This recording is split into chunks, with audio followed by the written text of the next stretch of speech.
Hear me Friday. Liberty was like, I'm not even playing with y'all.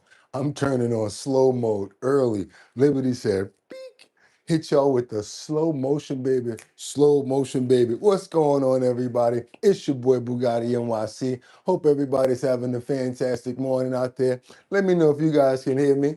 Let me know if you guys can hear me. Turn off this this fan over here. What's going on, everybody? How y'all doing? Yeah. It's time to get it. It's time to get it. It's your boy Boogotti NYC. How everybody doing out there in YouTube land? Let me know if you guys can hear me. Thank you so much, Batty. Thank you so much, Crystal. Thank you so much, guys. How you guys doing? It's Friday, y'all. Hope everybody's good. Let's try to get some prayers in real quick before it start to crash in on us. Let's do it. Y'all know what we got to do. Want to pray for love. Want to pray for happiness. Want to pray for good health. Want to pray for fun. I want to pray for people. I want to pray for life. I want to pray for love. I want to pray for happiness, and I want to pray for good times and understanding. Let's try to get some understanding here this morning.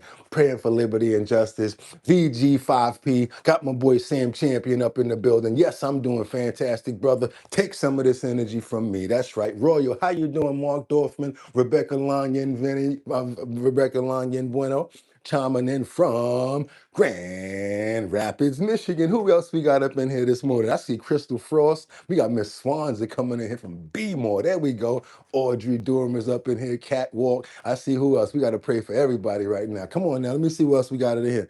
I'm going to have to start freestyling some names. Okay, cool. Pray for my brother Casey. I got to pray for my other brother Teddy. Can't forget about Sam Champion, Mark Dorfman. Okay, Jeffrey Spilker. Also, who's always there, Winter Rising. Angels Among Us. A collective. Got to make sure that we shout out Terry. Can't forget about Terry. Chris, what's that? What's that? Chris Shocker. Okay, I see you. I see you. Mark Dorfman, G95 with the glove. G95 is gloved up now. Who else we got up in here? Got to try to get some more up in here real quick. Come on, y'all. Who else we got? I already said I done shot mine. Luigi. Okay, I'm coming up with some more names. Okay, that's it, you guys. And good morning. And I hope you guys are ready to go because it's time. Let's do what we do, you guys. It's time to get into it. I'm ready to go. They're ready to go. I said it's time to start the show. I hope you're ready, yo, yo, yo, yo, yo, yo.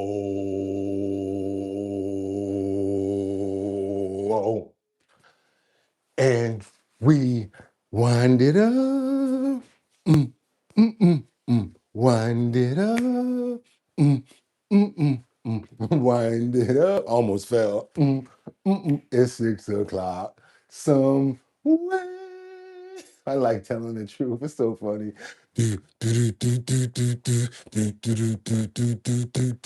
Come on, let's go. I know it's 6 o'clock. It's time to rock. I'm ready to go. Come on, start the show.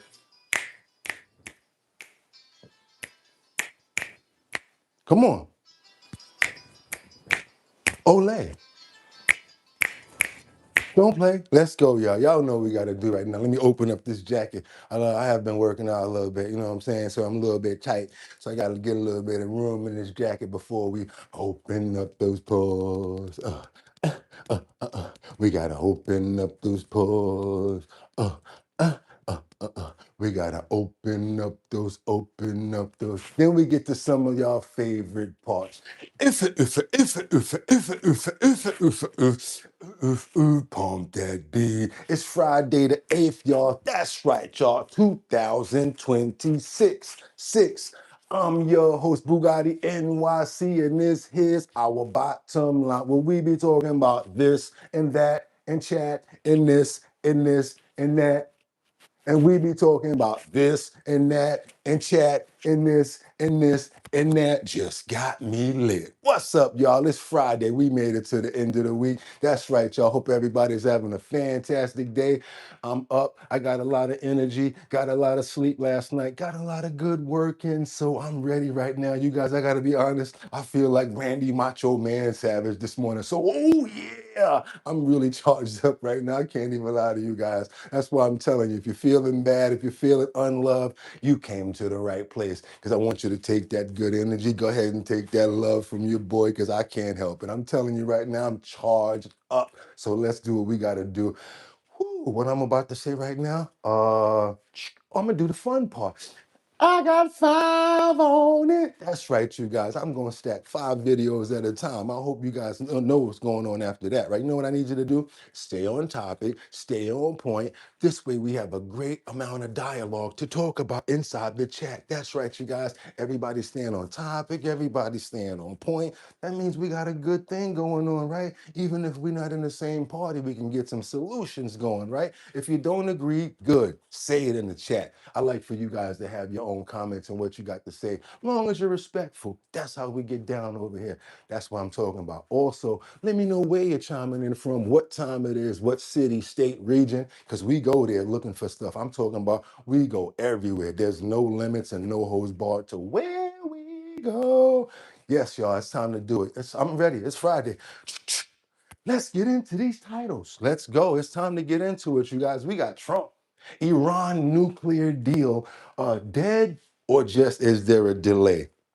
Because we know that's what's happening right now, you guys. We got a negotiation going on, and at the end of the day, if the negotiation don't have to do with that dust and that stuff that they want, it's not really going to go down. You know what I'm talking about, the nuclear dust or stuff, the whatever that they're trying to get, and they still want to be able to go forward and try to probably do that in the next, what, 15 to 13 years or something like that. We're going to get into it and see what the bottom line is with that. But we got much more to get into because we also have RIP.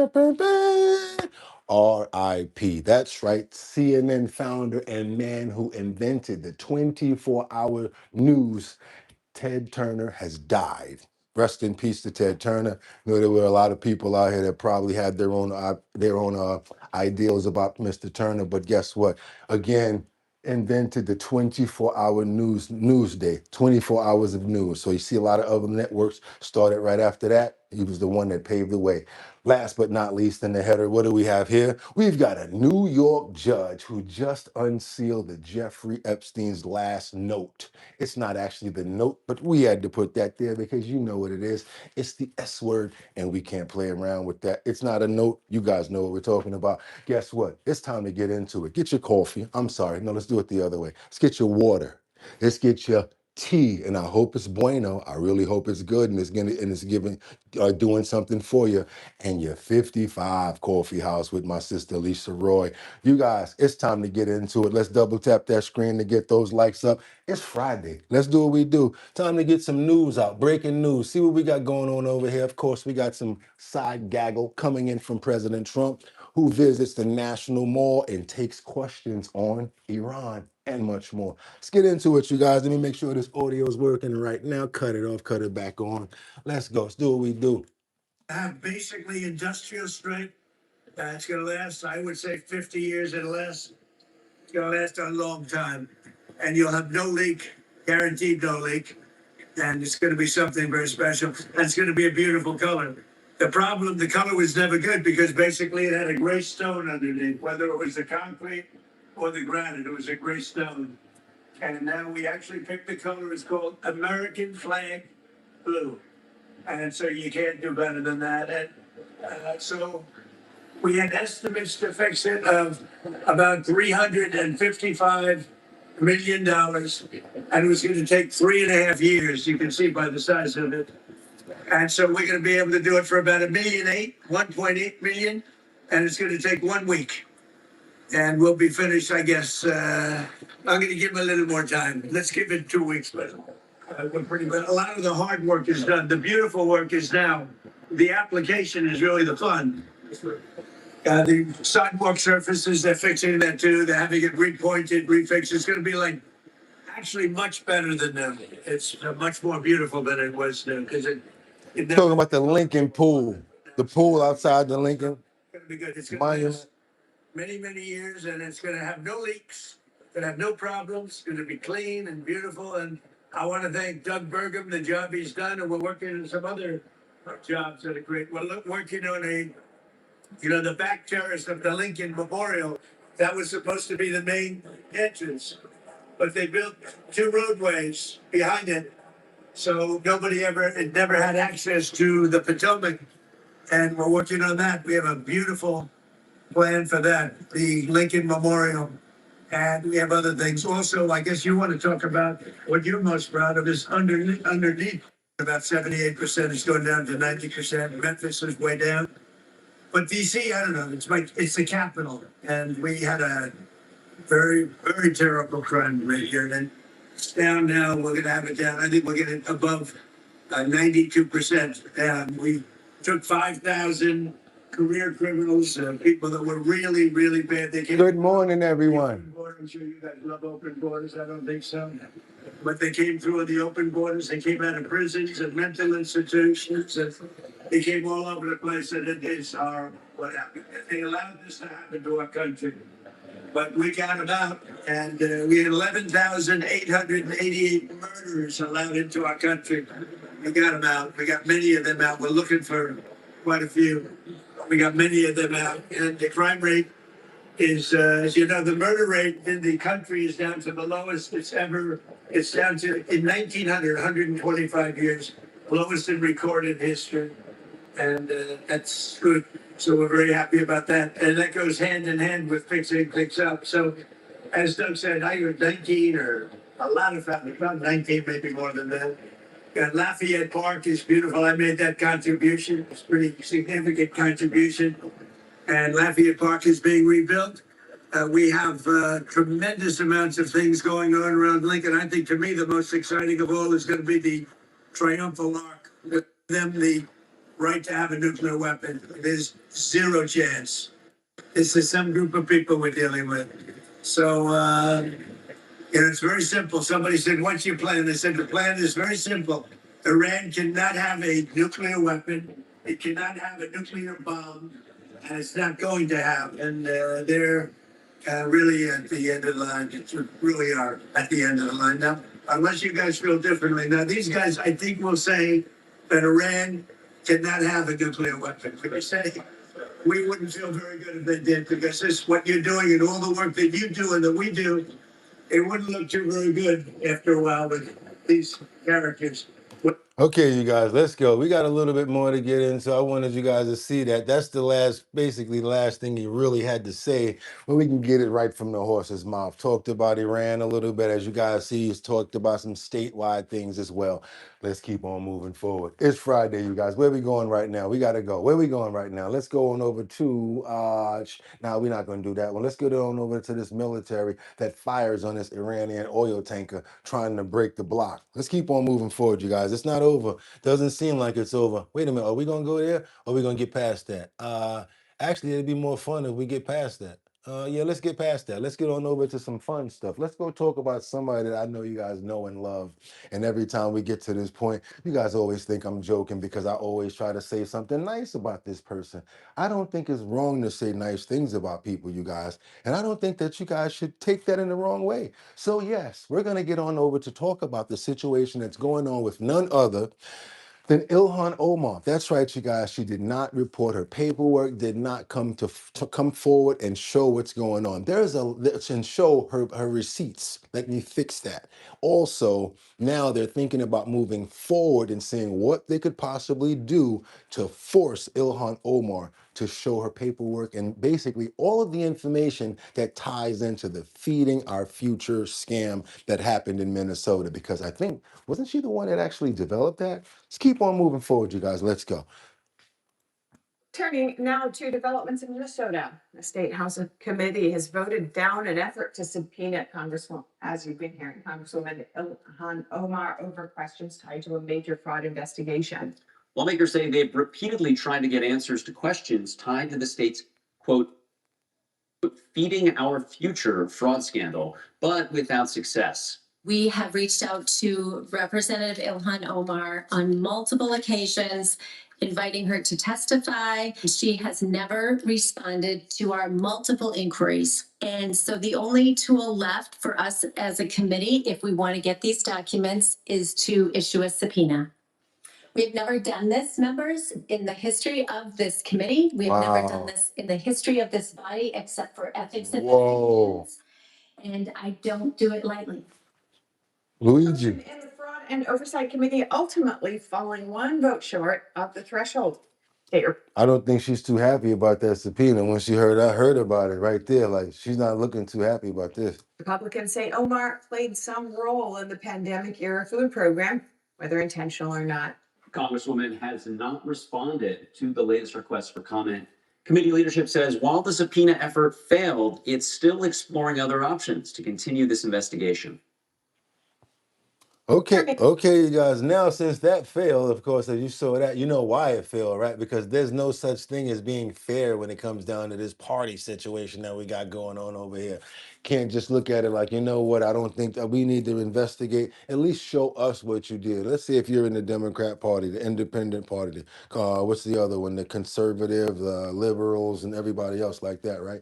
At least show your people what's going on so that we know that it's not no BS going on. Because it'll be really hard for me to stand behind something when it's out there like that. I really need to know at least myself personally. Well, can you show me the paperwork to let us know that, you know what I'm saying, you ain't doing nothing crazy? But sometimes when it's the party thing, they just stick to each other and they stick together no matter what. No matter what they do, wrong or right. What do you guys think about that? Let's keep on moving forward. Let's go.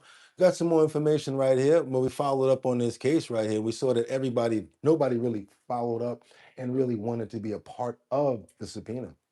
Representative Kristen Robbins and also gubernatorial candidate Michael Holstrom is a state senator. Great to see you both. Thanks for having me. First, to you, Representative Robbins, you have really led this charge. Is it time for a federal grand jury here to step in and get involved in this request to get information from Congresswoman Omar? I would love to see that, and I would also like to see our friends at the House Oversight Committee get engaged. We have tried at everything we can do here at the state level, and as you saw yesterday, all the Democrats on the committee voted to not subpoena Representative Omar and get us the documents. So they are turning a blind eye, as has been the pattern by Minnesota Democrats for the last 10 years or longer. So we absolutely should know what communications her office had with the Feeding Our Future defendants, and the public deserves to know, and it's important to our understanding of how this incredible fraud scheme happened in our state. Senator Holmstrom, lawmakers are accusing Omar of enabling the $250 million Feeding Our Future fraud through her 2020 Meals Act. Now, here's a snippet of her throwing her support behind the bill.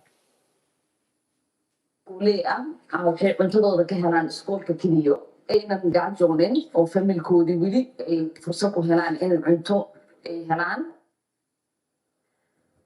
All right, so what do you make of these allegations, and what sort of next steps could be in place to hold her accountable? Yeah, this is obviously the most corrupt member of the most corrupt institution in the country, Congress. Yeah. She not only authored the Meals Act, the most prolific abuser of the Meals Act was Safari Restaurant, a major donor to her campaign. She hosted events there, and she even created promotional videos for the Meals Act within Safari Restaurant. This is not an individual whose hands are clean. And that's if we ignore the fact that she probably married her brother to commit immigration fraud, that she somehow lost $39 million overnight because the walls were closing in.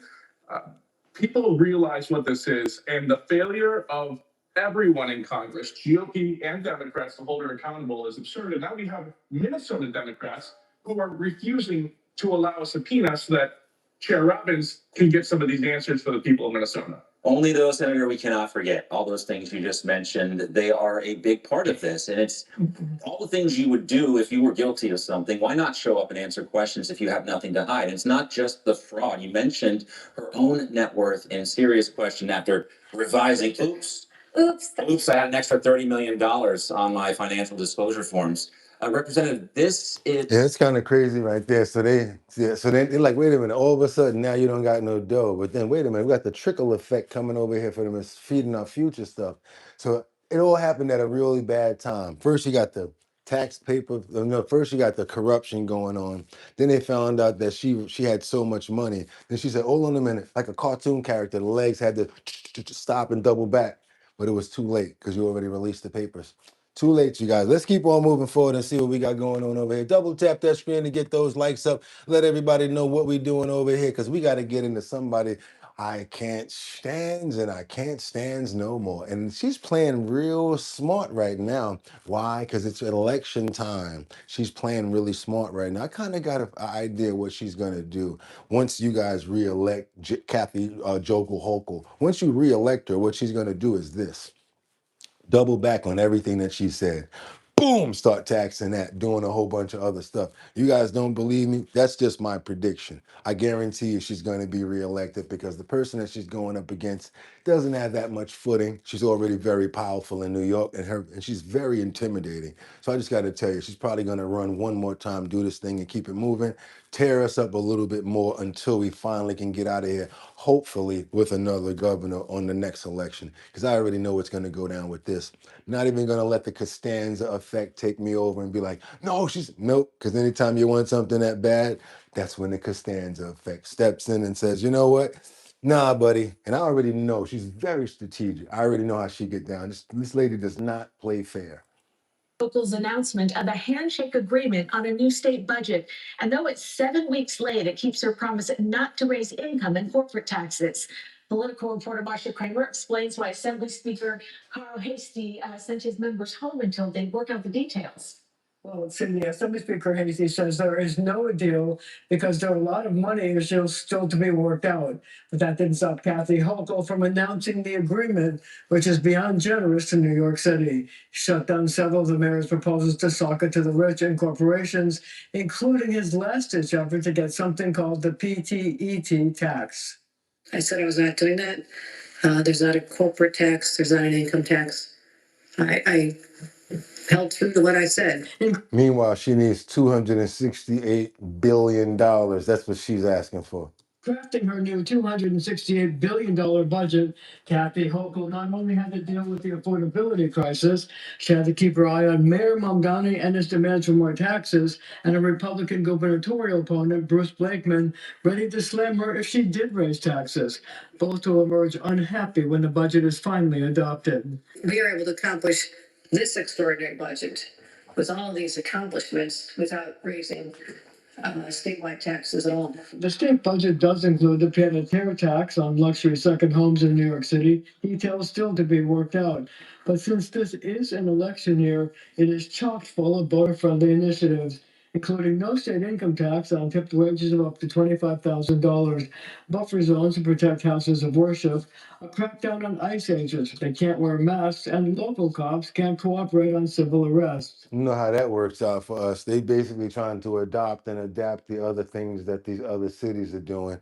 And then she was not going for the one on the top at first because the administration actually brought that in, and she actually created another tax, which kind of like eliminated that. So all of a sudden, she's just bringing that back. What's this buffer zones to protect houses of worship?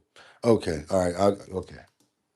Lower car insurance rates, $1 billion in energy rebates, a super speeder law, dangerous. If she didn't mess up the energy in the first place, we wouldn't need them reductions right there. If she would let us, if she would have did the deals that she was supposed to in the past. What else we got here? Install speed limit devices for drivers with over 16 speeding tickets.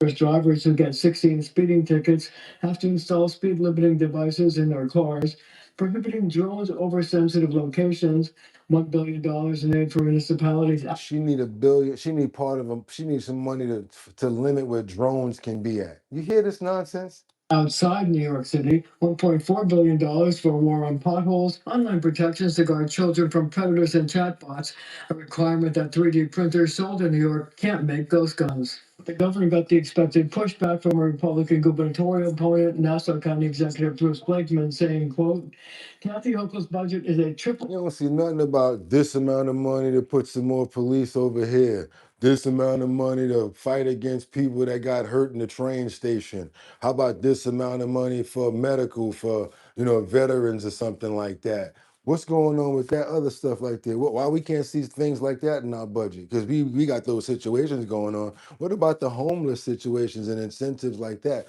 And then since you know what's going on with how expensive food is, How about helping out with some of that money for some of the food banks and things like that? What's going on with these people? I can't.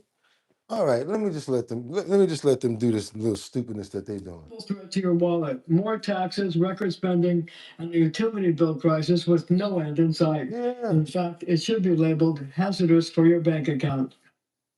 Now, among the things that have to be worked out are how to craft the pied-à-terre tax and other money issues. Another thing still on the table is whether the mayor will get control of the schools. Now, I can tell you, I just got off the phone with the governor's people, and they point out that she said this was a general agreement, not the final agreement. Okay, Marcia. Man, y'all need to let concerts come back into the city. People be cool with all of that theater and all of that flopping and dancing around. But you tell some people that we got more stuff going on, that like MSG and other concerts and stuff like that, where people can really come out. Then you do stuff like that and get rid of that stupid what's that congestive pricing stuff. You get people to come back to the city. I'm telling you, you got to make it more attractive to people. You got to make people want to come back to the city. More cops, damn right. You damn right. More police. Give them some incentives and better training, right? Get that crap out of here where you're talking about coming up and running up on people talking about, oh my God. Oh, it's a lot of stuff that needs to change, but the stuff that they're talking about is not right at all. They don't know what the hell they're doing. And I see we got a lot of people going on over here. We got to bring down rents and not more cops. No, we need more protection out here. And bringing down the rent would be cool too, but that's a whole nother thing. Often the line with Democratic parties and policies criticize the Republicans. Why didn't they spend the money to plant fruit and vegetables? I like that one up there. The Southern Poverty Law Centers is nonprofit. Okay. What else you guys got for me on these topics right here? Once in my seat, everyone will be okay. I like that, Mark. Let's see what you're going for. Also, New York has a super low crime rate and one of the largest police forces of large cities. Where are you looking? You must be looking at them fake paper, the fake numbers that they put out. I'm going to need, okay, do her, aid her. Okay, let's keep on going, you guys. What do you got? Sadly, we got to report something that's in our header right now. Talking about it earlier. Don't know how you guys feel. Could be one way or the other. I do want to know how you feel about it, though, because I know people have different opinions about Mr. Ted Turner, who's the founder of CNN. Died at age 87 years old, you guys. Let's get into that right now. Double tap that screen to get those likes up. Yes, we got a good flow going on right here because media mogul. Yeah, Ted Turner, he's the founder of CNN. I don't know how to quit. It's not in my genes. Known as the mouth of the South for his outspoken nature, he was a media maverick who revolutionized television with the first 24-hour news channel. CNN founder Ted Turner died today. He built a media empire that also encompassed cable's first superstation and popular channels for movies, cartoons, and sports.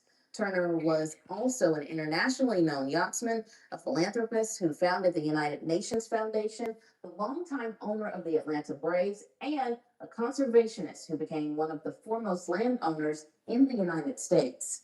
In 2018, Turner revealed that he had Lewy body dementia. That's a progressive brain disorder. Ted? I love the idea, and I love a lot of things that he did, like the broadcasting music. Look at everybody over here talking about Turner Classic Music. I like that, Turner Classic Movies. But anybody remember Turner Classic Movies, the version with Jim Carrey? When Jim Carrey used to do Turner Classic Movies. Turner is survived by 5 children, also survived by his ex-wife, actress Jane Fonda, who called him, quote, her favorite ex-husband. Ted Turner was 87 years old. Hey, can't get mad. Hey, man lived a good life. You know how much money he was worth? Oh my God, he was worth so much money. It wasn't even funny. Man could have probably got a new heart if he wanted to. I'm talking about, but the good things that I did outweigh the bad. A lot of philanthropy, a lot of monetary donations and stuff like that I did hear about.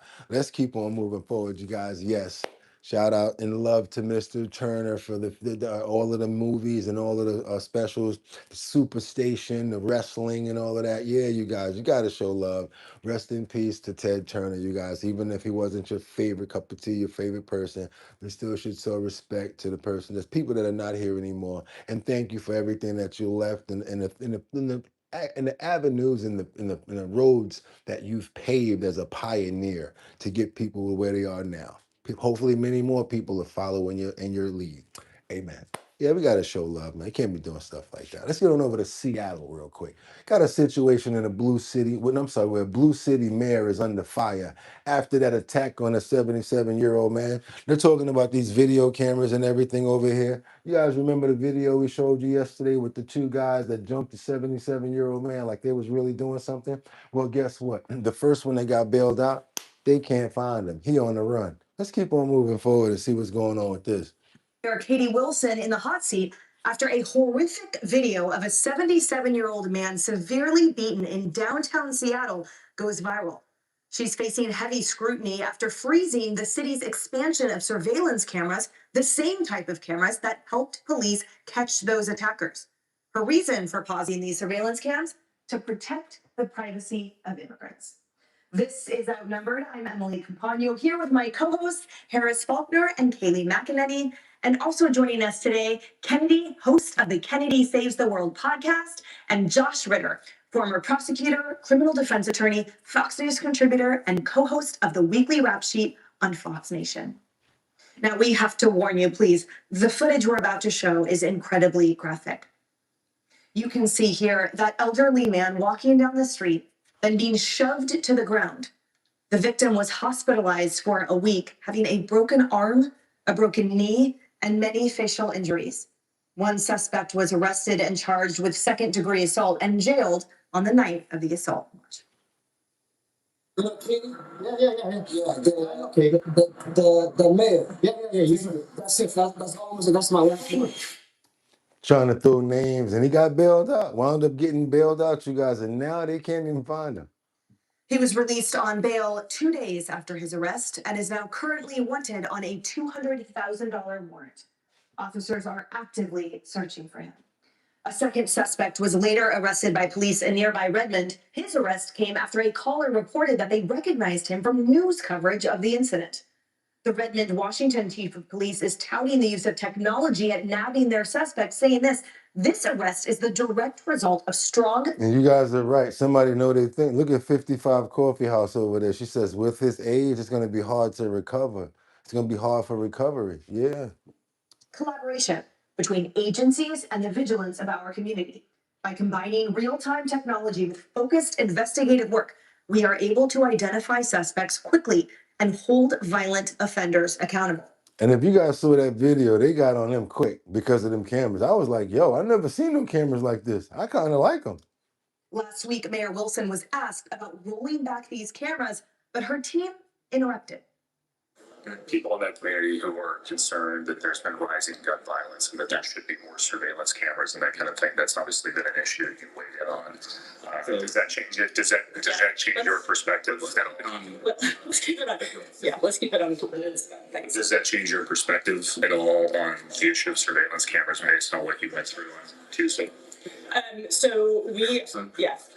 Yeah.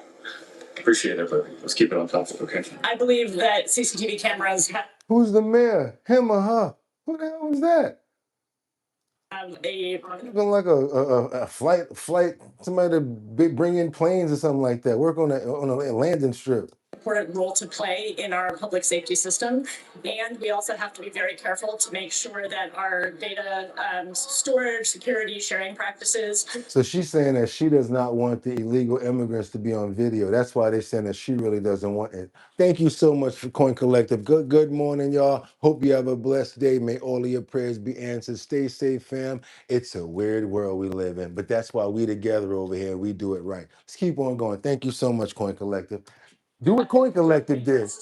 Vulnerable to misuse and abuse, whether that's by federal immigration enforcement or by other bad actors. Josh, the only use and abuse I saw were those two wastes of flesh that attacked an elderly man. And when she talks about who they are trying to protect, I'm not quite sure why protection of her constituents isn't A, a priority, or B, on the agenda, as her staff said.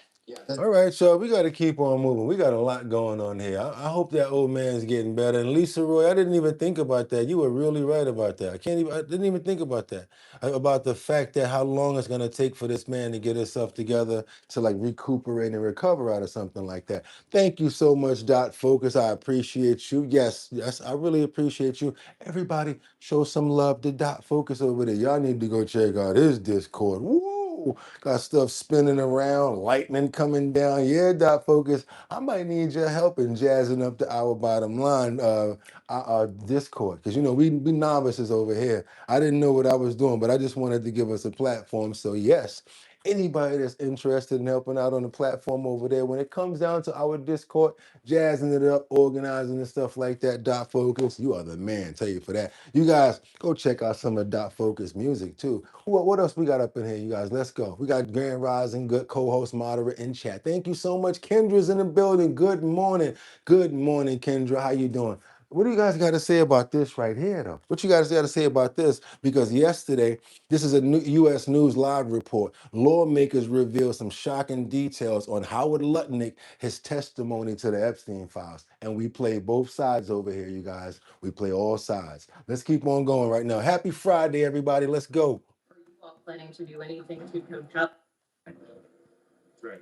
On the island, did he say that he saw anything from his time there? No. In the U.S. Virgin Islands? Did he talk about why he accepted an unsettling invitation? This is what I was asking during my line of questioning. Why did you go when you were so clear on this podcast and you described in great detail that you and your wife were so alarmed by this person and did not want to ever be in a room with him to the point of the state? They saying that Howard Lutnick didn't do anything but lie, stretch the truth, and change the definition of I. Basically saying what he meant was he would not hang out with, be around Jeffrey Epstein by himself, but with his family and other people, that's a different story. Statements that he had made. I mean, they were very clear statement that I would never in a social professional setting be in a room with this person. And then we later got him to admit that visiting someone's island and having lunch with them is in fact considered a social situation. And so no, he would not. And I find that extremely unbelievable. I mean, I think of all of the depositions that we have done so far, I find Howard Lutnick to be the least credible with the way that he just refuses to acknowledge how misleading his statements were. I mean, that quite frankly, they lied in the podcast, but he refuses to acknowledge that. He still is trying to stand by the fact that he was truthful in those statements. Behind you, did the secretary, I haven't gotten a question yet, sorry. Did the secretary indicate whether or not he had had any business dealings with Jeffrey Epstein, and more specifically, whether they invested in the same company? Now they're asking if Howard Lutnick admitted to having businesses with Jeffrey Epstein, or have they invested in the same companies, was the question. Yeah, the Republicans asked that in the first hour. He did admit that a subsidiary of his company was invested in a company that Jeffrey Epstein was invested in as well. And they did have an email exchange about that. And then as Democrats, are you all planning to do anything to compel the secretary's testimony on camera going further, since you don't seem satisfied that this was? That may be coming, but well, stay tuned. Maybe I just might ask. Go ahead. You said that you believe that he's covering up. To any indication or in your questioning, were you able to zero in, or perhaps you've seen in the documents, who you believe he's covering up for and how extensive that cover up is? I think he's covering up for the administration. And let me give the exact exchange that and Representative Walkinshaw can elaborate on it because he really drilled down on it. First, Secretary Lutnick said on the podcast that there was blackmail going on, right? Then he says to my inquiry, well, no, I was just speculating. I said, well, what was your basis for speculating? Well, I didn't have any basis. I take it back. You know, it seems like this is the administration's modus operandi, to speculate with no basis. But here he's saying, okay, I take it back. So then I said, well, why did you take it back? Well, I talked to administration officials. Then Representative Walkinshaw said, well, who did you talk to? And he says, well, no, I just learned about this in public. I didn't talk to the administration officials. Well, Massey and I have been doing this, and all of us have been doing this for months. I've never seen a single public statement that there was no blackmail.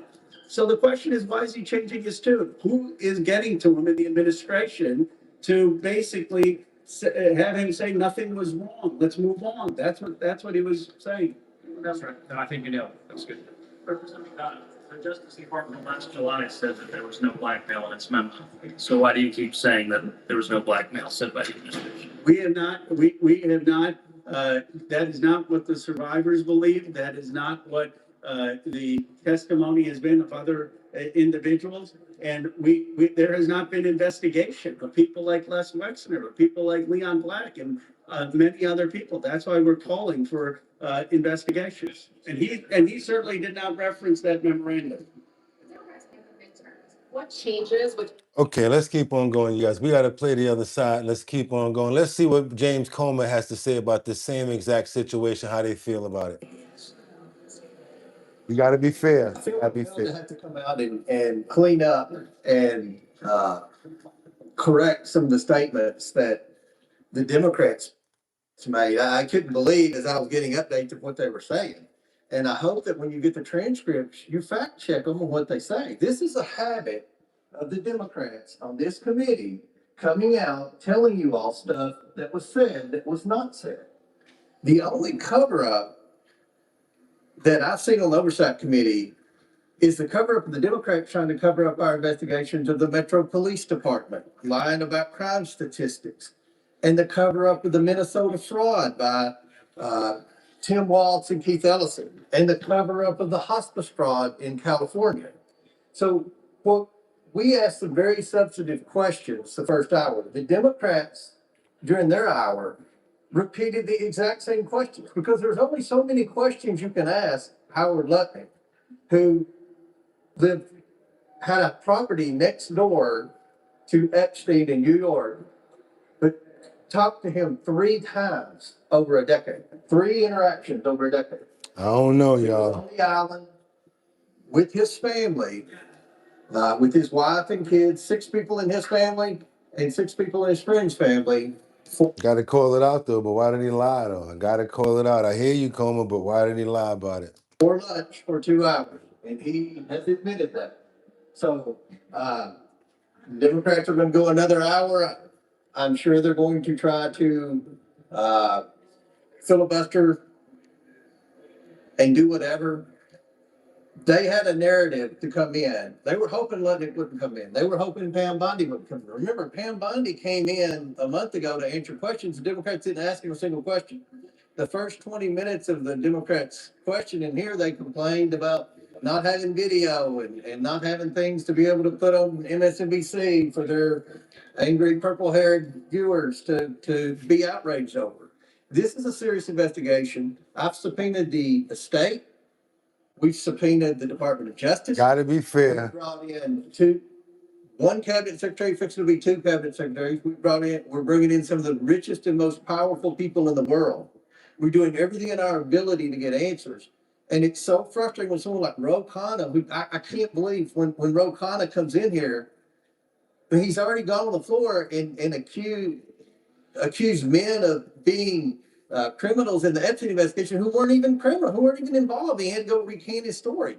And then Walkinshaw, my gosh, I mean, I know he's in a tough primary against a unique individual, and I guess you have to lie and pander to outrage people over to try to win a Democrat primary. I don't know, but the times that Ro Khanna, I'm not going to say Ro Khanna lied, the mistakes that Ro Khanna has made and come out here and deliver to you all, I can't keep up with. All right, you guys. You see I gave both sides, and I ain't try to hold back on that. You see how we do it over here. We be fair to all sides. I said that this morning. Lord, I just want to be fair to everybody. Let them make the judgments that they want to make. Let's get out as much information as we can. Don't matter what the network is, because we're hearing it right from these people.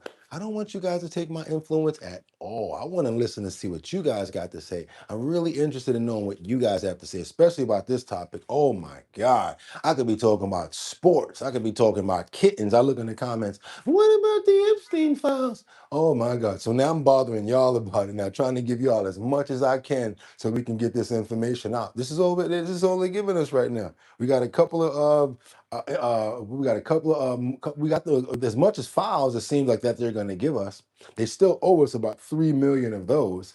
Now we got a couple of depositions that people are coming up to and finding ways to just be like, Abaduba Baba Biba. What do you mean 1 + 3 is 17? I told you it was 6. You know what they're doing right now, you guys. That's how the lawyers get shifty, low down, gritty, and grimy. When they want to get crafty, they know how to do it. Let's keep on moving forward, you guys. And thank you for all of the love. Y'all know what today is? It's Friday. It's payday. Come on, y'all. Let's get that love up right now. Give me all the money in your pockets. No, I'm just kidding, you guys, because I know it's hot out here for a pimp. And y'all probably just got finished paying rent. So I'm not gonna bother you about that. But I would like for you to share, put it on Facebook, let everybody know how crazy this guy is every single morning, showing these video clips and looking like Crazy Eddie.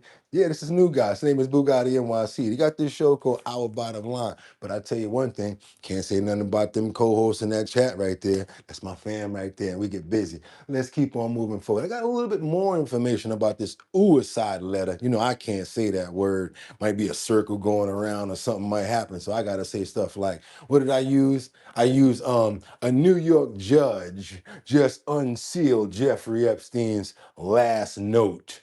I had to use that. Y'all know why. They so sensitive around here. Let's keep on going, you guys. Let me see what I got over here for you guys. This is that note about the suicide. They're trying to justify and see if it's real. They're basically trying to say that he tried to off himself, wrote a letter when it didn't work, and then was successful the second time. I'm kind of leading towards the area where I don't even think that the letter is really his or he didn't even write it. Thank you for all the love. I love those hearts coming up. That's a lot of action over there. That's why I try to give it right back to you. A lot of action. Let's keep on moving forward. You go, yes, it is Friday. I'm feeling good. I don't know about y'all. I'm trying to give you guys some of this energy over here because I'm really feeling good. Let's go. Breaking news for you now. A court has just ordered the release of Jeffrey Epstein's alleged suicide note. This is an alleged suicide note, not from his actual quote unquote suicide, but from an attempted suicide from before the one where he died. CNN's Caitlin Pollins is in the newsroom with details. Caitlin's awesome. Jake, one of the most sought after documents that you could imagine in the situation around Jeffrey Epstein and a moment of transparency. This is an apparent reported suicide note. Now, there isn't a full authentication of this, and just Happy Friday, y'all. been unsealed by a judge in the case of the man who was in a cell with him in July of 2029. This note, it apparently says, and I'll read it because it is very hard to read the handwriting there, and some of these translations that we're making from the words may not be exact given how difficult it is to read his handwriting. But Jake, it says, they investigated me for months, found nothing. So 15 or 16-year-old charges resurrected. It is a treat to be able to choose one's time to say goodbye. What you want me to do? Burst out crying. No fun, not worth it. So this is a note that reportedly was discovered by the cellmate of Jeffrey Epstein after his arrest in 2019, and it was discovered in July of 2019, a time when he had apparently made a suicide attempt in jail and survived it, but then several weeks later killed himself. We're going to need a handwriting expert on this one, y'all. And so many investigations around Epstein, and the Justice Department has been looking to release so many documents. This one, though, was tied up in the case of his cellmate, and it now has been released at the petitioning of the New York Times. All right. Yeah, tell the rest of the story about the cellmate. You know what's going on with that, right? Because they basically alleging that it wasn't even official when it come down to that letter. That's probably why they didn't let it go now, because that basically it's the end of the cellmates case. And if you guys appreciate the content that you're getting right now, let's double tap that screen and get those likes up. Is this it? Is this it right here? Someone that some of you guys probably know and love. Who is your favorite president? I can ask you guys that question. How about that? I've never asked you guys that before. I gotta ask you guys a question, if you don't mind me asking. Who is your favorite president or was your favorite president? Who could be your favorite president? Let me know right now. Who's your favorite president? Who was ever your favorite president? I need to know, you guys. That'd be really cool to know that. I could probably say, let me see who was the best president for me. Let me see. That's a real hard one right there because I didn't really like any of them. I gotta be honest with you. Okay, let's keep on going. So Luigi said Trump. We got another person that said Obama. G59 says JFK. Who is your favorite president? I might have to run with the JFK. Thank you, GF9, for the alley oop. Thank you so much. Smoking mirrors like Russia Gate. Bukele. Who are you talking about? Oh, okay, that's from your country. Bukele. How do you say that? I want to be able to say that right. Obama for sure. Washington, Lincoln, Trump. Ronald Reagan, Donald Trump. Bill Clinton, Trump trash. Stacey Abrams, president of Earth. Okay, JFK. Dave Chappelle, JFK, Malcolm X, Ronald Reagan. I gotta say Donald Trump. Bukele, Salvador president. I understand you. I understand. Lula da Silva. And Reagan. Obama. Me. Queen and Shay said me. Lulu da Silva. We got meat stuck into the Oval Office. Okay, George Carlin. Trump, bro, 100%. Jimmy Carter with the peanut farm. All views welcome. Who is your favorite president? Yeah, let's have some fun with it. Abraham Lincoln. That was a good choice right there. DJ Trump. Rakim. Or Rakim. Oh, okay, must be from another country. Y'all get up early. Yeah, we do. We have a lot of fun around here. Okay, this is a lot of people's favorite president is this guy right here, who had some comments on another president that a lot of other people like. That's right. Obama went to Colbert and he had a little bit of comments about Trump. It's this struggle between the idea that we, the people, includes everybody. During a taped interview on The Late Show with Stephen Colbert, Colbert asked former President Barack Obama about the expanding powers of the executive branch and what powers he believes whoever is the president should not have. The White House shouldn't be able to direct the Attorney General to go around prosecuting the president and prosecute. But he's technically kind of the executive branch. Technically, the norm is that it's independent. The idea is that the Attorney General is the people's lawyer. It's not the president's consigliere. You can't have a situation in which whoever's in charge of the government starts using that to go after their political enemies or reward their friends. Obama did not mention President Trump by name, but he nodded to critics who say Trump has leaned on the role of Attorney General and the Justice Department to pursue investigations into his political adversaries, including former FBI Director James Comey and New York Attorney General Letitia James. Obama also spoke. No. You're never gonna get it. You get more time on it. You get more time than that. Especially with that eye cocked out overlay like that. You got to get you some more time. Ain't no way in the world I'm going to let her get by me like that. I'm sorry. You know what we about to do. I'm going to catch it on time, and we're going to have some fun. Comey and New York Attorney General with. There it is. Doom, doom, doom, doom, doom, doom, doom, doom, doom, doom. Sherman's having relations. Sherman's having relations. Sherman's having relations. Sherman's having relations. Hercules. Sherman's having relations. No, we got to do something with that. I can't let that pass by. There we go. Now I can let it go. Just like that. Biggie eye. Doom, doom, doom, doom, doom, doom, doom, doom, doom, doom, doom. Light skin, eye cocked to the right. Not. Oh boy, I got him all day for you, boy. She don't even gotta change her clothes. She can just roll up on Eddie Murphy like this. Look here. Don't even do it no more. I can do it myself. Sherman's having relations. She ain't got to change the outfit, costume, nothing. Just curl that hair up and it's on. Had to do it. Sorry, guys. Shouldn't have showed her. You shouldn't have showed her. You know how I get down when it comes to her. Sorry. Letitia James.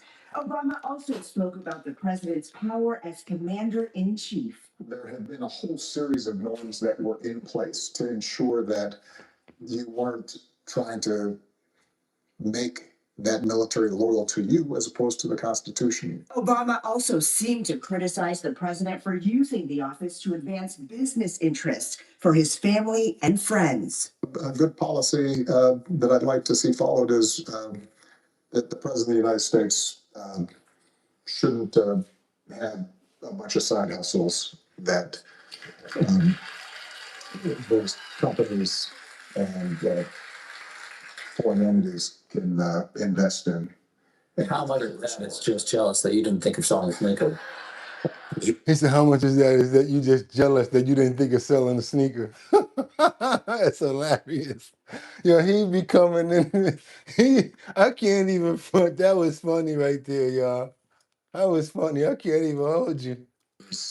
And foreign entities can invest in. How much of that is just jealous that you didn't think of selling a sneaker?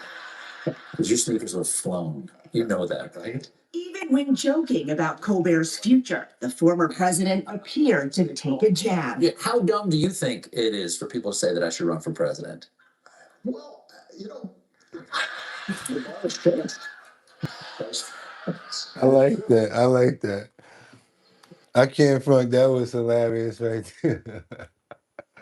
All right, you guys, that was funny. I hope you appreciate the content that you're getting right now. And if you want to see much more antics like that, I don't know. That was a rare moment right there for everybody. You might have recorded. You might have wanted to record that for real talk.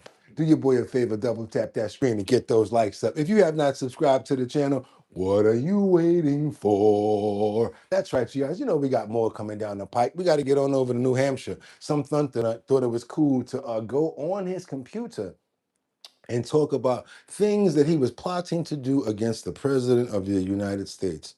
It would have probably worked if he wouldn't have worked for the FAA and used the computer at the FAA to do it.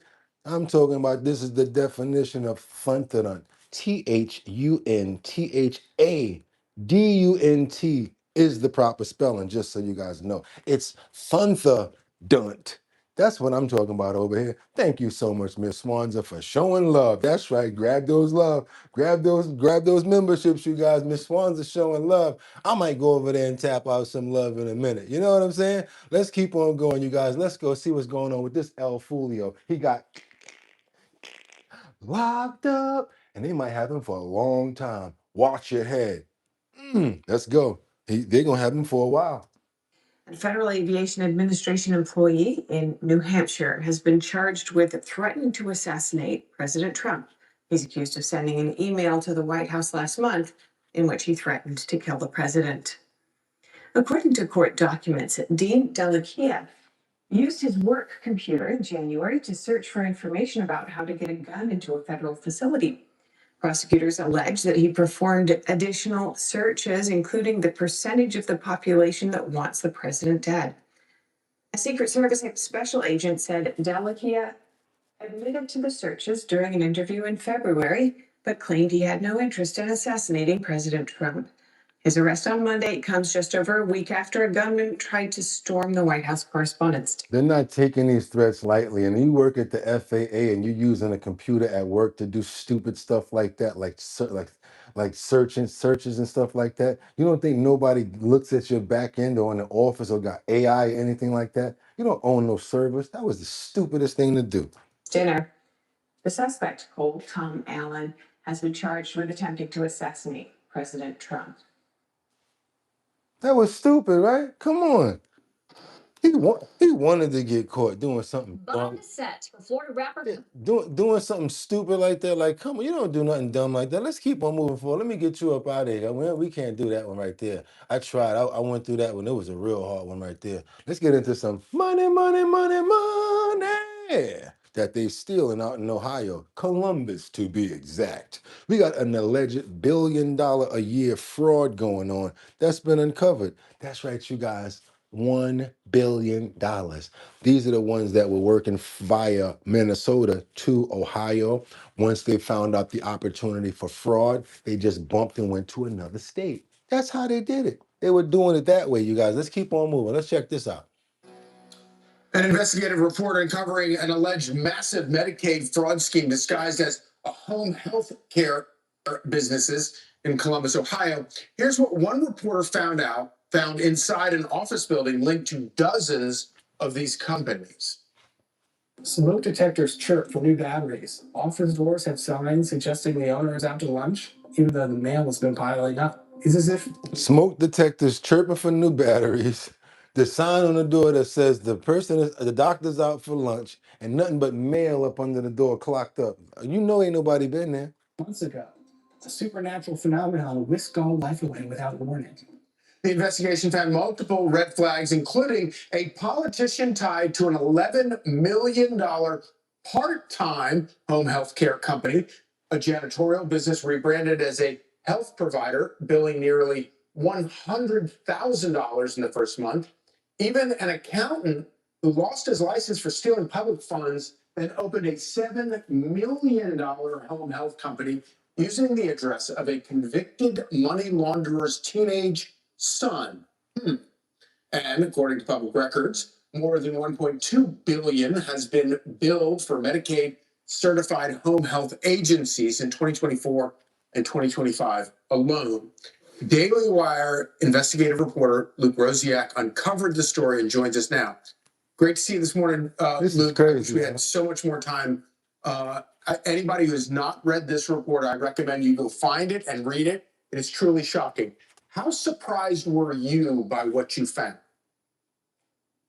This is one of the most shocking things I've seen in 20 years of doing this. We haven't heard a lot about Doge lately, but they did something really important, which was release data about how Medicaid is spent.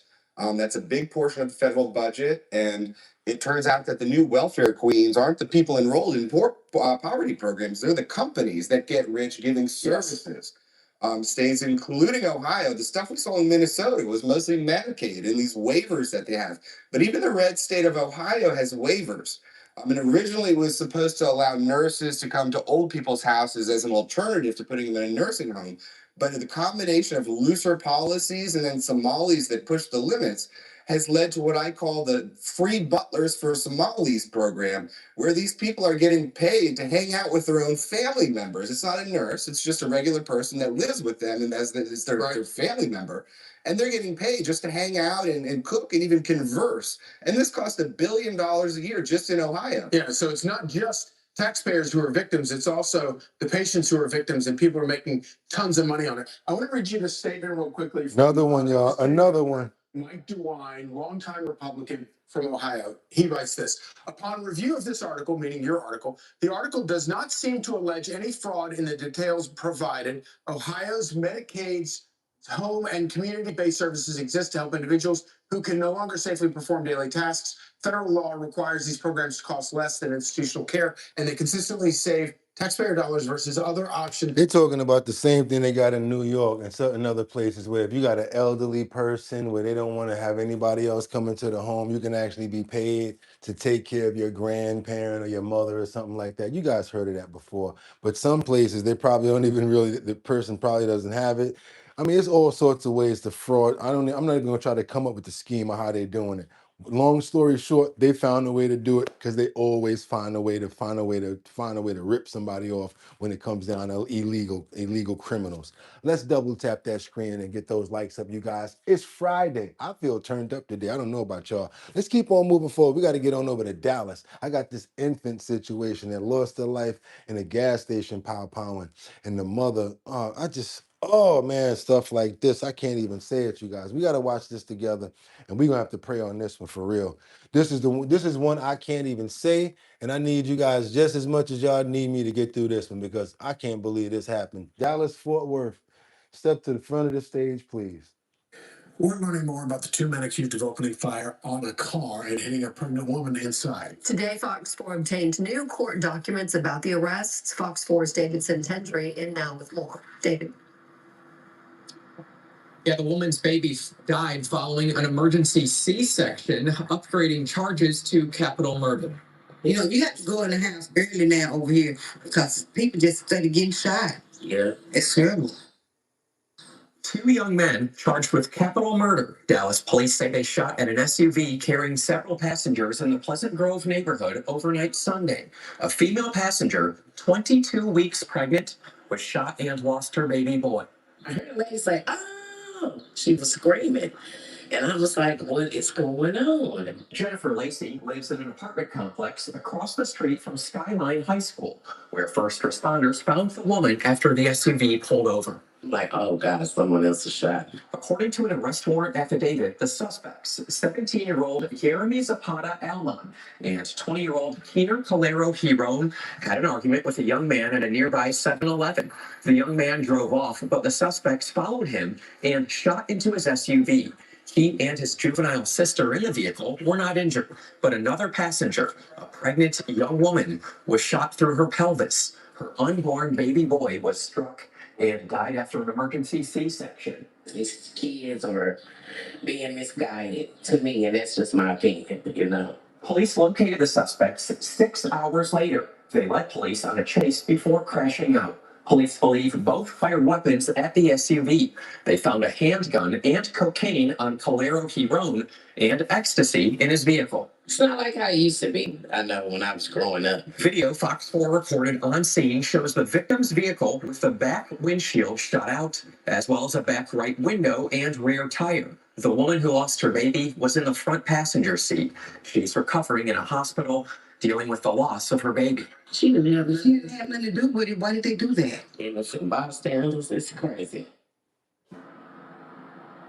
Both suspects are in the Dallas County Jail. We have not seen their bond amount listed just yet. There's also someone else's vehicle that was shot at during this whole ordeal, someone who was driving in between the victims and those suspects, but no one was injured in that vehicle. The car was struck, but again, no one injured in that vehicle. Some charges are filed related to that as well. Steve, other... Oh, man, that was a rough one, you guys. I had to have you guys help me on that one. I couldn't watch that by myself. I want to pray for the mother. I want to pray for the loss of life to baby. Pray for anybody else that was involved in this situation here. That was a very tragic situation right there, you guys. And we pray, Father God, that the mother comes through with 100% recovery when it comes down to her health, because it did say that she got shot through her pelvis, and that's terrible. You guys, we gotta really pay attention to what's going on out here on these streets. And I tell you guys all the time, when it come down to these arguments, sometimes it's okay to let them win. Don't even worry about it. All this arguing back and forth, it does not pay off. Sometimes even myself, Boogotti, let it go. Let it go. Let it go. So sometimes I need to practice what I preach as well. So looking at videos like that will let me know as well. Can't just argue with everybody. Some of these kids, they do not care. You can threaten them and stuff like that. They don't even know how to fight. All they do is bow pow. Gotta care about each other, you guys, and sometimes you gotta walk away. Want to pray for the family as well as the loss of life with the baby and the child as well as the mother. Amen. Let's keep on moving forward, you guys. Let's go. We got to get on over to Pennsylvania. We got these parents that were charged after a teenager that was dirt biking on a road crashes into a car. There's a lot of responsibility that's being held now. The parents are being held accountable now, huh? Crashed a dirt bike into a car, and now his parents are the ones facing criminal charges. Police say this case goes beyond a single crash and could have wider implications for local families. And police say what led up to this moment is just as important as what happened on. Now, this is a warning right here to mothers, fathers, and parents and grandparents as well. You might want to get your kid an e-bike or something like that. Understand something. You might think it's just an e-bike. It goes fast, right? You actually need permit, and you actually need some sort of like license actually in certain places, especially if they're going to be traveling on the highways and on the roads.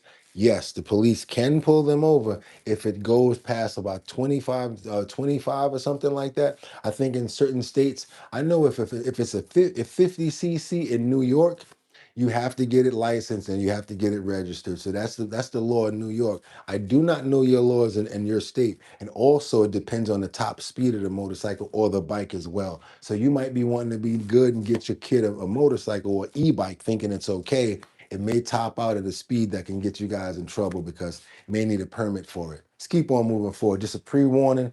Before you buy an e-bike, please look into it first. Let's go. On the road. Shelly Boards has more from Canton Township, Washington County.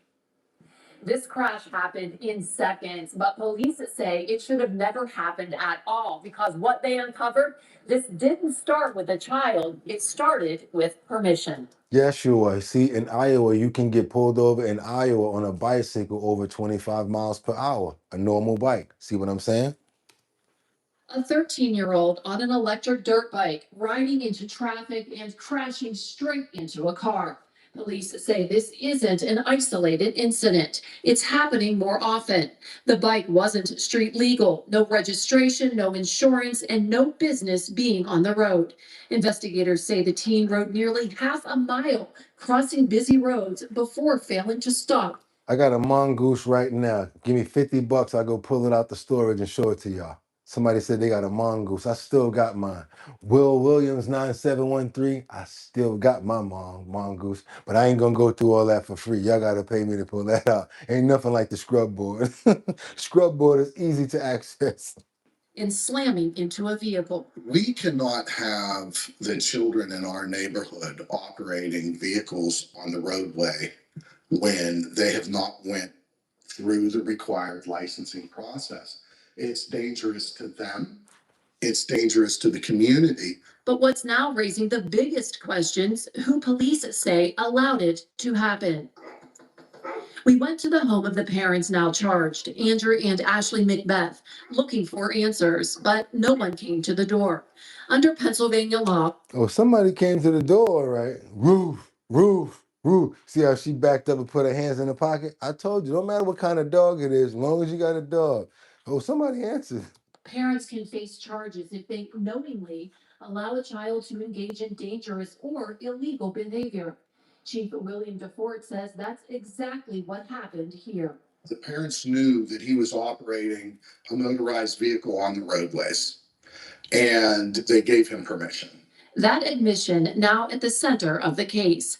The driver involved, who spoke off camera, says he's glad charges were filed, calling it dangerous for a child to be riding an electric bike in traffic with cars.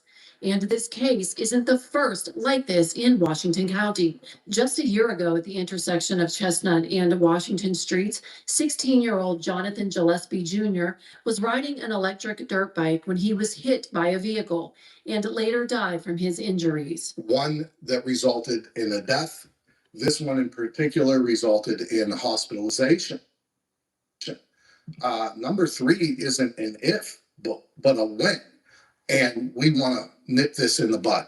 Which is why this case could mark a shift where accountability doesn't stop with the child, but lands on the adults who allowed it. Yeah, you guys, they're gonna probably sue the parents and stuff like that. But yeah, see what happens with that. I had an incident like that when I was young. I'm not even gonna play around. That's how I learned how to ride. I used to get in trouble for riding dirt bikes, and I thought it was funny. And if you guys hear about my story, y'all gonna be like, "What, Bugatti for real?" Because we used to think certain things was funny. I mean, we in the hood, you know, you seen Cameron and all of them doing the wheelies and stuff like that, but that wasn't us. We was actually there during that time. Like I actually saw Alpo do those wheelies. Yes, I saw him do the wheelies. I've been around for a while, yes, and I got no reason to lie. Tell you guys some other stories you probably wouldn't believe. If I was to interview this one guy, you'd be like, nah, ain't no way you took his jacket. Yeah, one of my homeboys actually, we was down with this crew called the Car Wash Crew. Anybody know about that crew? We're from 108th Street, Manhattan, to Central Park. All of the D-Rug dealers used to do what? Bring their expensive cars to our block. For us to do what? Wash the cars. I used to wash the tires. I was a little guy. Oh, look at Alpo. Look at this rich drug dealer guy. Yeah, that's how I used to always see all of those guys. LL Cool J, all of them. But that was a while back. Let's keep on moving forward, you guys. That's a story for the spotlight. We'll do that on the spotlight. Let's get on over. Where we going right now? No, not the dirt bike. We got to get on over to that Chick-fil-A situation where they had a powering over cigarettes. Victim detectives say crazy right there, you guys. Let's keep on moving forward, bro. I remember you now. I want my jacket back. He's gone. This is the guy. The guy that we took the jacket from. He's no longer around. We're talking about the real Alpo. That jacket that you guys see on the front of the feds. My boy went in the back of his car when he was washing the car and took that jacket. I ain't have nothing to do with it. He took the jacket. Started taking pictures and all of that. But they were so rich, he just went and got another one. From who? Dapper Dan. Yeah, wasn't me. I ain't do it. I ain't stupid enough to take homeboy jacket. We was scared to death of that dude. Let's keep on moving over to this Chick-fil-A situation right here. Ain't nobody gonna be going nowhere stealing no stuff from that dude. That dude was loco, even back then.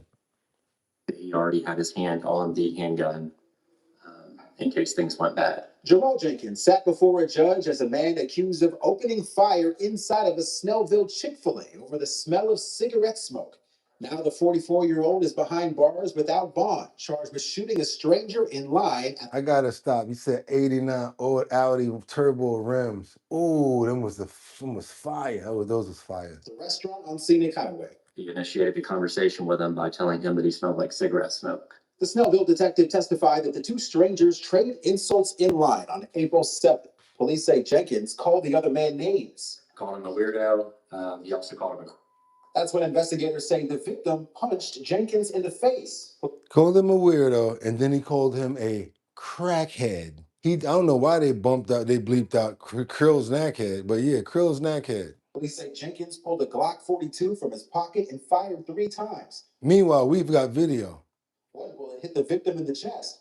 Police say that victim may not have survived if not for some luck. The defendant chased the victim and attempted to continue shooting until his handgun malfunctioned. Officers found Jenkins still at the restaurant when they arrived. His attorney asked the judge for bond and offered a stay-away order, but the judge sided with the prosecutors, who argued that Jenkins is a danger to the community. It is even by the mercy of God that we don't have more than several victims in this case.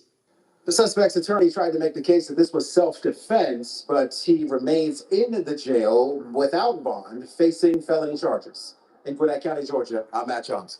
Thought you guys had video on that. Sorry about that, you guys, but y'all see what's going down. Let's keep on moving forward. It's Friday, you guys. Let's go. It's Friday, and I'll tell you one thing. It must be nice. Must be nice to hit it big and take care of your family and make it out the hood, or to just make it and be able to enjoy the spoils of your life. They got another story coming up right here from Tampa. I want you guys to see this right here, right out of Florida. We got a family that speaks out after their father got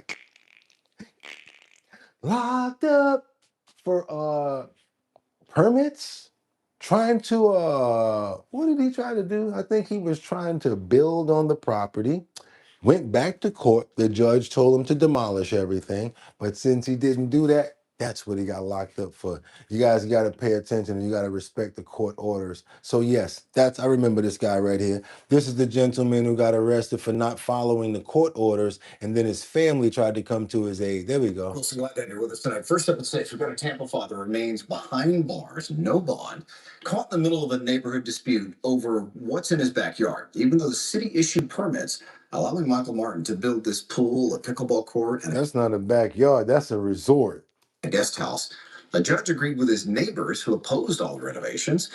Martin was ordered to tear everything down. Fox 13's Ariel Placencia joined us live in Beach Park, a South Tampa neighborhood with more on this. Hi there, Ariel. This is must be nice. Here, but I know you're standing in front of that guest house. Where are we with this today? Must be nice, right? Yeah, beautiful, right? Yeah, definitely an unusual case. And you said it. I'm standing in front of the guest house. It's 2 stories, and neighbors reportedly raised concerns over their views and their privacy. And we're told that Michael Martin did remove windows on the backside of that guest house, and that he also planted vegetation all around the yard. But his attorney tells me that he was ordered to remove it all, that he needed to demolish the guest house and remove the pickleball court and the pool. And since it's obviously still here, that's why he's in jail. My dad's a very open, happy guy. The last time 18-year-old Misha Martin saw her father was when he was arrested last month. Please bear with me. I never imagined I'd be in a position like this. Michael Martin's family and legal team spoke Tuesday, saying they've been getting questions about this unusual case. So wanted to be able to bring some clarity and to at least explain how we've gotten here. Martin's civil attorney shared a copy of this plat with us, marking in yellow the beachfront properties Martin bought back in 2017. And a well-known and frequently used city process went through a couple of reconfigurations of those properties. The end result? 3 different lots. The Tampa father built his home on the middle one. Now, his backyard has a unique triangular shape because it includes what used to be Right? an old cul-de-sac labeled E on the map that used to connect to an old vacated alley. Martin's attorney says the city of Tampa approved and issued the proper permits, allowing him to build a 2-story guest house, pickleball court, and pool on that. You better not invite me over. If that was the guest house and you letting me stay there, you mean to tell me I can jump straight in the pool while walking out the front door and be like, yo, Boogotti, yo, yeah, I mean, yeah, I said a week, bro. I said you could stay for a week. Be like, yeah, man, there's a week left in a year, 360, and then I'm going. Let me stop. It was I after ain't leaving. construction began, and specifically construction of the guest house behind me, that there was a challenge by his neighbors. Court documents show those I see why he ain't want to tear it down. That joint look beautiful. neighbors, the Babbitts, did not believe the structure was legal. They argued Block E was set aside as a public area, The Babbitts is hating because they looking at that house like, wow. not appropriate for development, and that the plat has never been abandoned or nullified. They also said the guest house blocks sunlight and has diminished their property value. Mr. Martin, made the choice to. It diminished your property value when you got a big old resort type place looking right next door. What are you talking about? I live next door to the Taj Mahal. I want $500 million. What? Are you kidding me? Y'all, you ain't getting away with that one. You mean to tell me that diminished your property value instead of increasing it? Come on, y'all. Thumb his nose at that warning and continue building, which, until the court ruled he had every right warning and continue building, which, until the court ruled he had every right to do. But the law says that you do that at your That's peril. a lot of work. Ultimately agreed with the Babbitts. Martin was ordered to demolish everything in the backyard, which his team says could cost up to $800,000. He appealed. We took the position that the demolition could not go forward because to do so would render his appeal moot. Thank you, Lisa. I'm telling you, it raises the property value. What? They was hating. Come on now. And they made that man change up so much and switch this thing around. And he was compliant, y'all. Y'all heard what he was saying. Even they saying that he switched up a lot of this stuff. And why you give him the permit in the first place if you're going to lock him up? What's up with that? This puts a real damper on permits. As a result, Martin was found in contempt. He was arrested and remains in jail. He's actually a person with a really big heart who really cares about others and shows up for other people. His family and friends, including realtor Melissa Herrera, desperately want him home. This legal battle, she adds, is also prompting questions from her real estate clients. This case is saying that permits are not valid, which that shouldn't be the case. And today, Michael Martin's legal team said they were going to submit a renewed application to the city asking for a replat. They said they're also challenging the court's jurisdiction when it comes to that decision to find him in contempt. And meanwhile, I did reach out to the Babbitt's attorney and asked for a comment, and I'll let everyone know when I hear back, Mark. All right, you're Placencia live for you. Man probably worked all his life, bust his butt, got enough money to get that thing up, got his family up in there doing their thing. And if you look at everything, it seems like it's just a bunch of stuff that his kids can enjoy. The pool and all of that stuff, like family members can come over. Who's thinking about guests like that to build a beautiful guest house like that? And want to live there. Somebody want to really have a nice experience with their family, somewhere safe where they can just enjoy. What's wrong with that? I don't understand, man. I just don't understand it. Some people are just crazy, man. I really don't get it. And he been locked up for 30 days, y'all, for a month. Yeah. Yeah, look, probably even for the neighborhood kids to use it too. They don't mind it. Like, your kids got friends and all that from school. You should be able to do whatever you want to do on your property, especially if you bought it. What's up with that? That's crazy. I don't know what's going on. Karen's neighbors never got involved in the cookouts. Oh, she never got invited to the cookout. There we go. There we go. That's probably the right. You know what you're talking about, Lisa. Let's keep on moving over. We got a woman arrested after bringing a sword inside the courthouse. I'm talking about sword of omens. Give me sight, beyond sight. Help me find Jaga. I'm not talking about lying or thunder, thunder. I'm not talking about that. I'm not talking about mysterious energies was given to me the day that I held my magic sword and said, He-Man, by the power of Grayskull. They used to call me He-Man. I used to hate when they called me that because of this thing here. I'm gonna give you guys a real good joke and y'all better not laugh.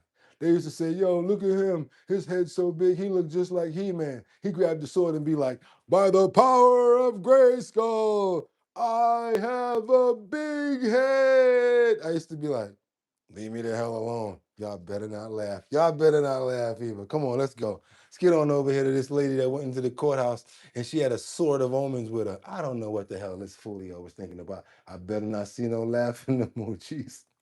Inside a cane causing a lot of commotion at Cincinnati City Hall today. Thanks for being with us here at 11. I'm Mike Darden. Good evening to you. I'm Cherie Palillo. Cincinnati police taking down this 29-year-old woman who they say snuck that weapon into the city council meeting. Tonight, she is facing some serious charges. Our WLWT News 5 Sean McKinnon live from City Hall tonight, breaking down the chaos and the concern. Hi, Sean.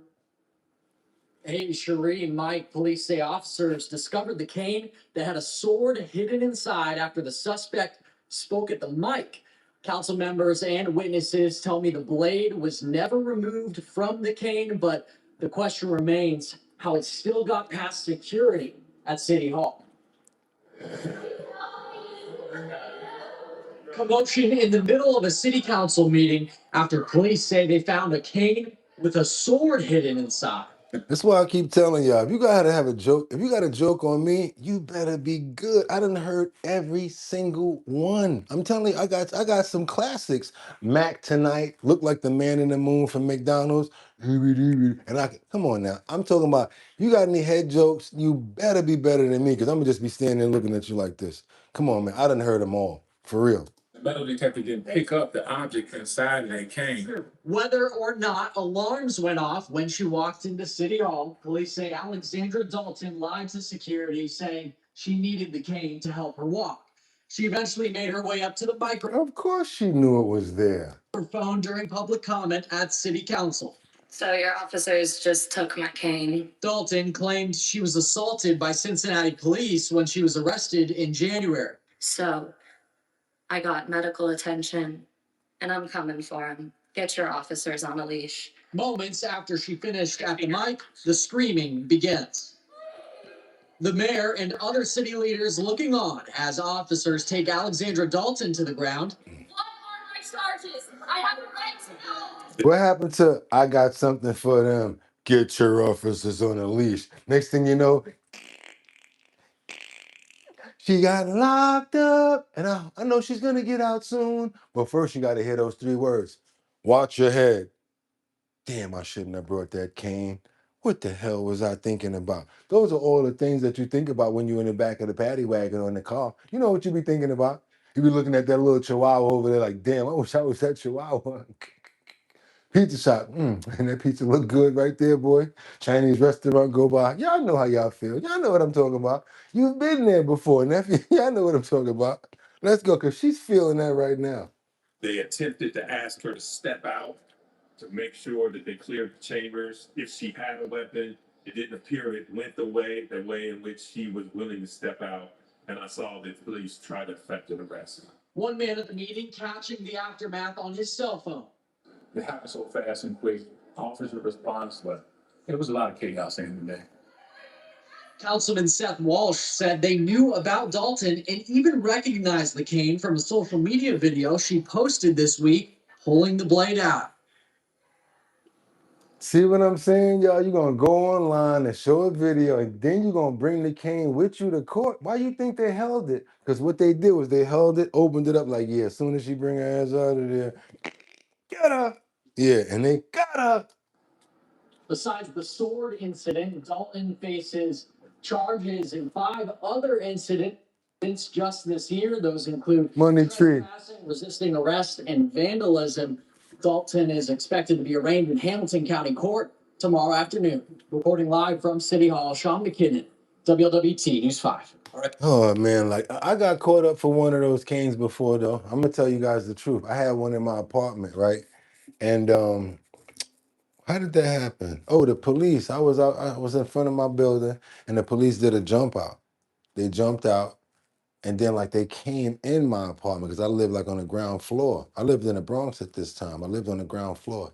They came in and they like chased me in my apartment, grabbed me, and all of that. Then they saw the cane laying up against the wall. And then they went like that and yeah, let's take him for this. Got me for the cane.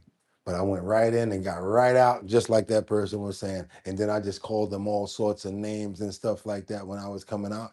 It was pretty embarrassing and pretty disrespectful to them. Don't go in somebody's house messing with somebody trying to find stuff like that. And I didn't even have it on me. But we got a situation where this person did have it on them. And where were they at? New York. And if I can make it there, I'll make it bum bum. Anywhere, it's up to you. New York, New York. But be careful because we got a machete attack going on in Brooklyn, them man. Man, I say the hot shit them. I said the machete. You know how they get down when them Jamaicans don't be playing. When them Jamaicans get mad, they be like, blood clot, make why get the machete. Like, what the hell is a machete? You gonna mash something? No, they talking about going to get the machete. If you guys don't understand patois, you better learn it fast, especially if you're going over to Brooklyn, because they don't play. Sha! Make one get the machete, and they will lance you. They call it lancing. They lance. Take the whole thing off your arm, the whole thing. And them not playing, man. We have a man in Brooklyn do the same thing we tell you right now. Ran up on somebody with the machete, machete, but people from the islands, they don't get into all of the details. It's the machete. And I'm glad that I'm using that word instead of the official one. Let's get on over here to Brooklyn and see what can possibly happen to you on Eastern Parkway or Ralph Avenue or anywhere at any given time. But this happened on Fifth Avenue. Let's go. I'm not playing with you. He had the machete. Yeah, that's right. We're on Fifth Avenue, and I can tell you up and down this street here, there are businesses all around. This is where police say that man was attacked yesterday, and we heard from a police source that the weapon used was a machete. Investigators tell us this happened just after 4 p.m. right here on Fifth Avenue. A 34-year-old man was on the sidewalk when he was slashed in the back after some kind of an argument broke out. He was taken to the hospital and we're told he is stable. Police say the people responsible, they ran off and haven't been caught since. Right now, investigators are trying to figure out what led up to this and why it turned so violent. Now, people who live in this area say this isn't something they're used to seeing. It's terrible. I mean, we're a pretty safe family neighborhood, but clearly we need to build our sense of community and work with the local elected officials to make it safe for everyone. Them local officials have nothing to do with this situation right here. Somebody probably owed somebody some money, was next to the restaurant or whatever like that, came up. Look, they don't play around, man. Them Jamaicans and them people from the islands, once they pull that thing out, they ain't playing. They mean blood fire once they take it out. And police are now looking for the two men who ran off. One was last seen wearing all gray with a backpack.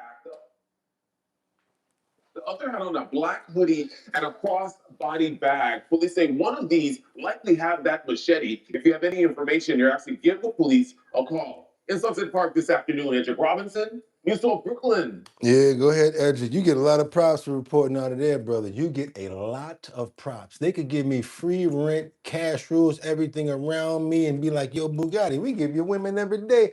I'd be like, where I gotta live at? They'd be like, Brooklyn. I'd be like, no, no, no, no, no, no, no, no, no, no, no, thanks. I'm not moving to Brooklyn. I'm good. Let's keep on moving forward, you guys. We got to get on over to do. That's right, LA. Let's get on over to LA right now, see what we got going on.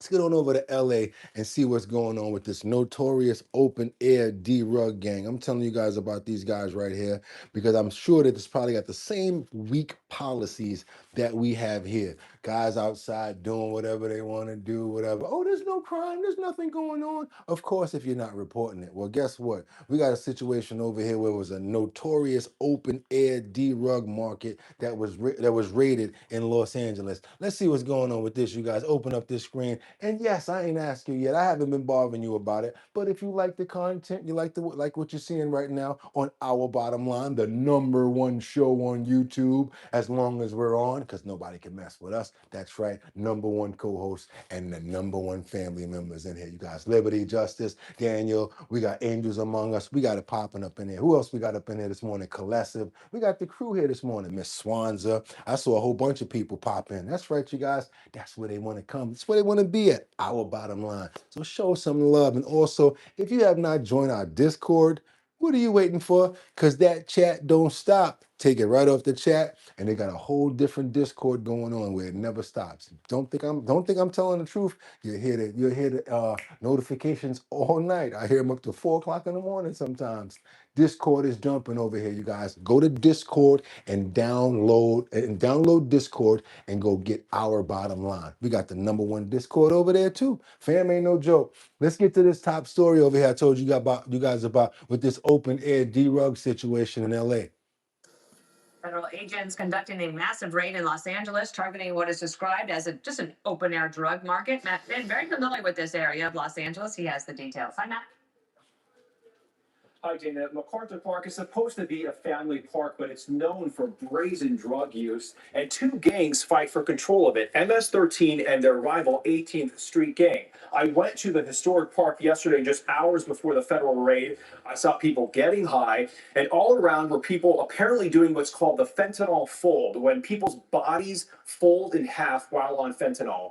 I also saw a young man hit the ground, go unconscious. He was revived by LA homeless workers who told him he overdosed, and they left him with boxes of Narcan.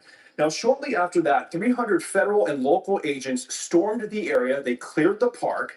They cut locks on storefronts where drug dealers allegedly stashed product, 6 businesses in total.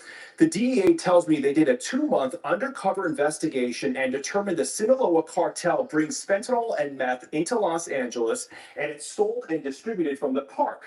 25 people are federally charged, including a female ringleader and her boyfriend associated with the 18th Street Gang. Now, in one stash house alone, 40 pounds of fentanyl was recovered.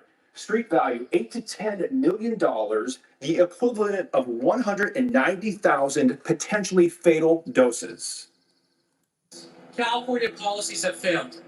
The policies of California to just let people use drugs open and notoriously with little to no criminal consequences is a failed experiment. Now, this massive bust came just hours before a debate in the LA mayor's race, where each candidate, including current mayor Karen Bass, was asked yes or no on whether they would keep LA's program that hands out clean needles to users. Okay, I want to know first, do you guys think that they should keep the program where they hand out free needles and crack pipes? Yep, they be giving out the pipes and stuff like that too, you guys. Do you think having a program like that is good, or would you say no? Thumbs up if you agree with giving out free needles. Thumbs down if you're against free needles. Thumbs up if you're with free needles. Thumbs down if you're against free needles and crack pipes. Everybody says no, no, no, no. One person says yes. One person says hell no. No. Bro, okay? No. Okay, no. Yeah, I want to know. The reason why is because they say the reason is because they want people to have clean needles. That's what their excuse is. That's what they say. No D-rug promotion. Previous addict, hell no. Okay, see that? Needles, yes. Pipes, no. Okay. I think yes because they're sharing needles and okay, reusing them. Okay. Okay. Okay. Stop. All right. Why make it easier? Okay. It's safe for the addicts. Okay. It promotes D-rug promotion. Don't reward bad behavior. There are pros to doing it, but it also enables people. They drug. Okay. Hell no. Hell to the no. Hell no. Vermont is so bad because of this free needle crap. Look at that Sweet RV Adventures. I'm in recovery almost 2 years strong, and I give it the tools they need. Won't help any. Okay, don't give them the tools they need. I get what you're saying. God bless you for your 2 years of being recovery strong. So we're not going to let that get by. God bless you and keep you and hold you. And we're going to pray for you over here that you constantly keep on your mission, because we know it's not easy. God bless you for being 2 years strong. That's right. We ain't gonna let that get by. God bless you. Let's keep on moving forward, you guys. We got the next story. I want you guys to see the rest of this. It's run by the city run needle program. Right. Yes or no? Yes. She said she would keep the program. Councilmember Rahman. No. Mr. Pratt. Absolutely no needles and pipes for drug addicts on the street. And as far as addicts on the street, the feds claim they're going to keep a law enforcement presence at this park. They say their guns are bigger than the drug dealers. Dana, Bill. All right, thanks. Let's keep on moving forward. That's right. Respect and love and blessings up to all the recovering people out there. We know what you guys going through, and we got your back. That's right over here, our bottom line. We got this other folio right here that I can't stand people like this. Let's get on over to Seattle. What this man got. That's right. And got locked up for two things. One thing I can't say, the R word and the K word, after getting a teen girl. Ooh, I don't even want to say it. I'm gonna let you guys say it. Enticing a teen girl to come into the woods so he can do what? Yeah. Let's get on over here to Seattle and check this crap out. Now at 11, a man is in jail tonight after police say he lured a teen from a bus stop and assaulted her in North Seattle. Thanks for joining us here at 11. I'm Preston Phillips. This happened around 9 this morning near Northeast 103rd Street and 5th Avenue Northeast. Couples Jackie Kent is live tonight in Northgate, where she spoke with commuters. And Jackie, you have new information on the investigation from police? Yes, Preston, and the details are disturbing. We know the young victim was evaluated at Seattle Children's Hospital. The 35-year-old man accused of luring her from the bus stop into the wooded area is now in the King County Jail and being investigated for rape and kidnapping. Need to move all them bushes from behind that bus stop immediately. First of all, that's the first thing that need to go. Move all them bushes, and whatever this crap is, if it's a mailbox or whatever, trash can, get that out of there too. All open area. Get all of this crap over here off and make all that glass. Glass seating, metal seat, so you can see everything going on over there. In broad daylight and near a busy bus stop serving commuters in Northgate and Maple Leaf. Seattle police say a teenage girl was assaulted by a man now suspected of rape and kidnapping. A shock to people who walk this busy stretch. I'm not gonna come again to that bus stop after what happened today. That's scary, very scary. A 35-year-old man is accused of luring the teen from the bus stop at 9 a.m., then dragging her into the wooded area where he reportedly assaulted her. 9 o'clock in the morning, a teenager, y'all. It's awful. Like, she could have been on her way to school. I have a younger sister that's the same age as her, thinking like it could have been my sister. Police said officers found the victim with minor injuries as detectives interviewed witnesses and collected evidence. Officers before 11 a.m. found the suspect near Aurora Avenue and North 115th Street and arrested him. It's sad because I know there's many children that walk past this area because the library's not that far. So it could have just been any kid, honestly, that could have just been snatched. Seattle Police Chief Sean Barnes says what happened here is unacceptable. In a statement, he writes, our children should be able to travel safely and enjoy their youth without fear. As a community, we need to fully support our victims now and in the future. Some writers tell Como News a start could include rolling out security cameras or adding police patrols. I think we should install more cameras in on the bus stops because anything could happen like at night and there is no protection. SPD also tells us the suspect has multiple outstanding warrants out of Snohomish County and Puyallup Municipal Court. He could have his first court appearance in this case as early as tomorrow afternoon. For now, live in Northgate, Jackie. Did you hear that though? Multiple charges and he out in the street. Y'all heard that little tidbit right there? He should have been in jail. As tomorrow afternoon. No, I want to know what else he did. Come on. Suspect has multiple outstanding warrants out of Snohomish County and Puyallup Municipal Court. He could have his first court appearance in this case as early as tomorrow afternoon.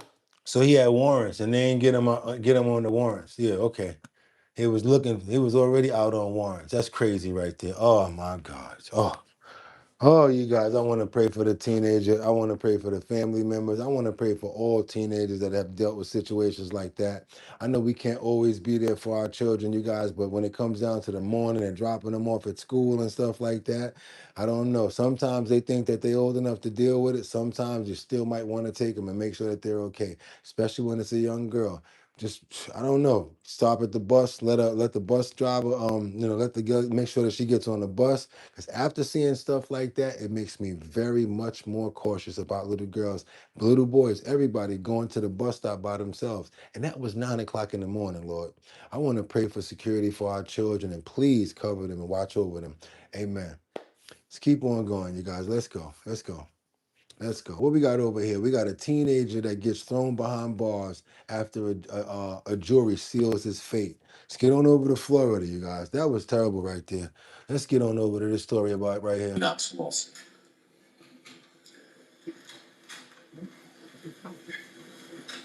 Let me just say that, Mike, I'll say it briefly. Remember our earlier instructions. There's rules of decorum in court. I expect no reaction whatsoever. I don't want any type of reaction. I know it's an emotional case, but there should be nothing that interferes with the jury's work or causes them to feel any type of influence from the reaction from the audience. So if you can't control your emotions, please go out in the hallway. So we're not. This case right here is the 17-year-old Thomas Stein. He was found guilty by Florida jury on all counts, including felony murder and 3 counts of attempted robbery and the killing of a 15-year-old Kayla Rincon Miller. He is scheduled to be sentenced at a later date. Let's get on into it, you guys. I wanted you to know what you're dealing with here. Not to have any expressions of emotion or anything in the courtroom. Okay.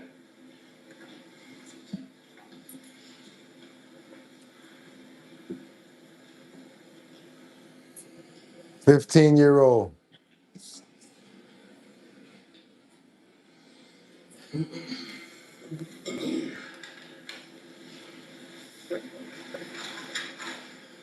Don't look back now. Too late to look back now.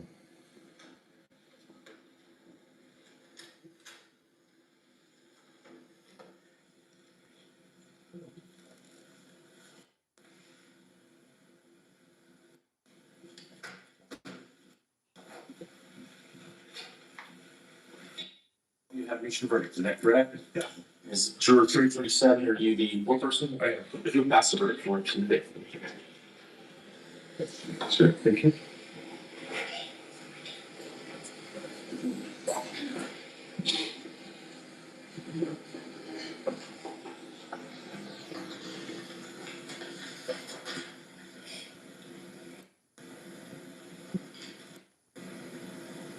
My bad, y'all. Foreperson, it's the clerk to publish the verdict. I'm gonna let them publish the In verdict. the Circuit Court of the 20th Judicial Circuit, and in Portland County, Florida, criminal action. State of Florida versus Thomas Stein, case number 24 CF 000272. Verdict. We, the jury, finds as follows as to the defendant in this case. Count 1, first-degree felony murder. The defendant is guilty of first-degree felony murder. Count 2, attempted robbery. Kayla Christina Rincon Miller. The defendant is guilty of attempted robbery with a firearm. Count 3, attempted robbery. Lillian DeShay. The defendant is guilty of attempted robbery with a firearm. Count 4, attempted robbery. Emma Bright. The defendant is guilty of attempted robbery with a firearm. So say we all, dated May 4th, 2026, foreperson. In the Circuit Court of the 20th Judicial Circuit, Ed and Forley County, Florida, criminal action. State of Florida versus Thomas Stein. Case number 24 CF 000272. See how he went red, bloodshot. See, as soon as he heard that guilty plea, his head went down like that. And the other two charges didn't even matter once he caught that M. Once he caught that first one, it was over. Special findings as to first-degree felony murder. If you found the defendant guilty of first-degree felony murder, you must then answer the following questions.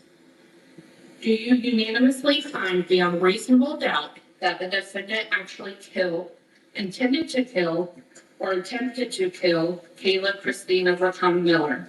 No. Do you unanimously find beyond reasonable doubt that during the commission of the crime, the defendant personally carried, displayed, or used a firearm? Yes. Do you unanimously find beyond reasonable doubt that during the commission of the crime, the defendant actually possessed a firearm? Yes. Do you unanimously find beyond a reasonable doubt that during the commission of the crime, the defendant discharged a firearm? No. Do you unanimously find beyond a reasonable doubt that during the commission of the crime, the defendant discharged a firearm and in doing so caused the death of Kayla Christina Raton Miller? No. So say we all, dated May 4th, 2026, for person. So we're gonna find out your sentence after this, because we will be following up on this story, you guys. Yes, pray for the 15-year-old Kayla who lost her life in this tragic event. Stupid reels knobbery gone wrong or something. This just didn't make any sense right there, you guys. Now look at him, a young man, like 17, 18 years old. He's gonna be spending probably the rest of his life behind bars for what he did. It's just not worth it. Life is so precious and life is so beautiful, you Lord. And I just got to tell you personally, for me, I couldn't even see myself doing something like that with all of the years that I've been here. I'd like to say personally, thank you for all of the years that I've been able to be here on this world, because they just don't understand how precious life is. Just don't understand it, you guys. I want to pray for the family of the people that lost their daughter, as well as the family now that lost their son, because now he's going to be in there as well. So there's a lot of suffering going on out here right now, and there was no winners in this situation at all. Want to give strength and love to the family, and hopefully they can get through this tragic situation. Amen. Let's keep on moving forward, you guys. Yeah, we got to get on over to this ex-police sergeant right here. His name is Kevin Menon. He's been convicted on fake arrest as well as the number 6 crimes. He's been moved to another state prison. Let's keep on moving forward, you guys. A former Metro Police sergeant convicted for fake arrest and sex crimes is moved to an out-of-state prison. Our investigators learning Kevin Menon, who is serving a 4 to 10-year sentence, is now in a facility outside of Nevada. The Department of Corrections not revealing where or why. A spokesperson writing an... Meanwhile, he was a sergeant. That means he's been around for a while, gaining rank. How many of those of those other things did he probably do on his way up? They don't think about that. Email that inmates are typically transferred for safety issues or medical or behavioral reasons. Menon was previously at High Desert State Prison. He was in Brooklyn, Fifth Avenue. That was in Brooklyn, y'all. Bond is set for... No. Oh, how you knew I was gonna do that one? You want to rock with me on that? You want to rock with me on that? Well, let me see. Hold up a minute.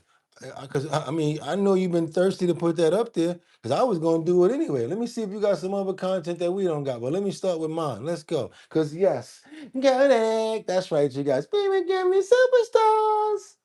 You know we very gone. I don't even know what the hell that song say. The Gremlin song. Nobody, no other else, none other than this fool right here. And I gotta call him just that. I gotta just call you out as what you are, bro. How you get a pardon from the president and wind up getting in trouble again? Yes, we're talking about this guy who threw his pardon out of the window, and that he got from the president. I'm talking about Kodak Black. Y'all saw it right there. Now arrested again, and this time it's for trafficking. It's for trafficking this time, so I don't know if you're gonna be able to get a pardon on this one. Is that you or is that me? I'm gonna let mine go first. Let's go. Bond is set for Florida. It was her anyway. The 28-year-old turned himself into the Orange County Jail on Wednesday after Orlando police put out a warrant for a drug trafficking charge. Now this guy right here, I'm talking about, got all the money in the world. That just goes to show you can have a lot of money, but you still are not happy. Just not happy with life. Watch 2's Christina Watkins is live outside the jail. Christina, the rapper just made his first appearance. He did, and his attorneys did most of the talking, starting off by saying he flew into Florida from California to turn himself in. Now, remember, President Donald Trump actually commuted a sentence from Kodak Black that he faced a few years ago, but when it came down to setting bond today in court, that did not matter. All right, good afternoon, sir. If you can just tell me your name and your date of birth. Bill Caprison. Kodak Black spent nearly 15 minutes in front of an Orange County judge Thursday for his first appearance, while his attorneys argued for a lesser bond. If you read the affidavit that is attached to the warrant, Judge. The rapper, originally from Pompano Beach, Florida, is accused of trafficking MDMA. More than 10 grams, less than 200 grams. That is a first-degree felony. Orlando police said their investigation goes back to last November when Somebody said his name is Capri Sun. someone called 911 after hearing gunshots outside of Children's Safety Village. It's a nonprofit organization. When officers arrived, they said they saw a BMW and a Lamborghini parked outside. Neither of the vehicles are registered to Mr. Capri personally. The report states officers smelled marijuana and started searching those cars. Kodak, whose government name is Bill Capri, then walked up. His attorney said the cops found a bag with drugs and other items in it, which officers said. I'm gonna tell you right now, I know he got dreads, but Lord, he look wicked right now in that picture, boy. He looking real wicked in that picture. They connected to Kodak's Instagram page. And on one picture in his Instagram, there's a picture of him standing next to a bag. Bill Looks Capri. like a bag that was in the car. Now, I know PC was already found, so I'm not going to argue PC, but it's really screaming at me, but I won't argue it. But I mean, the case law on this is so very clear. Criminal defense attorney Alicia Adamson Profit is not tied to this case. She warned how state prosecutors could use social media against him. Anything that you post on the internet, Instagram, TikTok, whatever, can be used against you. So you'll see, even though this was not the day of the arrest, they're using pictures from his social media to tie all of this case together. Back in court, given Kodak's criminal past and So they using his social media to tie this stuff together, y'all. prior convictions, a judge set his bond at $75,000. And it's worth noting, I just checked Kodak Black's Instagram not too long ago. There's now only Thanks for the love. post on his page. As of right now, he's still here in the Orange County Jail. We'll let you know if and when he bonds out. Covering Orange County, Latin Orlando, Christina Watkins, West Tunes. Oh boy, Kodak, come on, Kodak. Get your stuff together, man. Get yourself together. That was the same one. I was gonna show the same one. That's crazy right there, you guys. Yeah, y'all, we gotta keep on moving, you guys. Kodak, we understand that it's a disease. We do understand, but the other stuff, we can't talk about the trills napkin because that ain't got nothing to do with your little problem you got. So yeah, Kodak, much love to you, brother. Much love. There we go. We got to keep on moving forward, you guys. I got a situation over here on Ohio. Oh no, she didn't. Let me tell you, the worst thing that you guys can ever do is threaten a prosecutor while you're in court. And you want to lash out, you do that when you're by yourself. You don't lash out when you're in the courtroom. We got Debo, the female version right here. She ain't playing. Ohio, come on over, Ohio. Ohio, that's right, Ohio. Unbelievable. We got this suspect that was removed from the Hamilton County courtroom after threatening the prosecutor right in front of the judge. Do I need to go over there and slap her? I'm talking about she literally, she said she was going to slap the taste out of her mouth.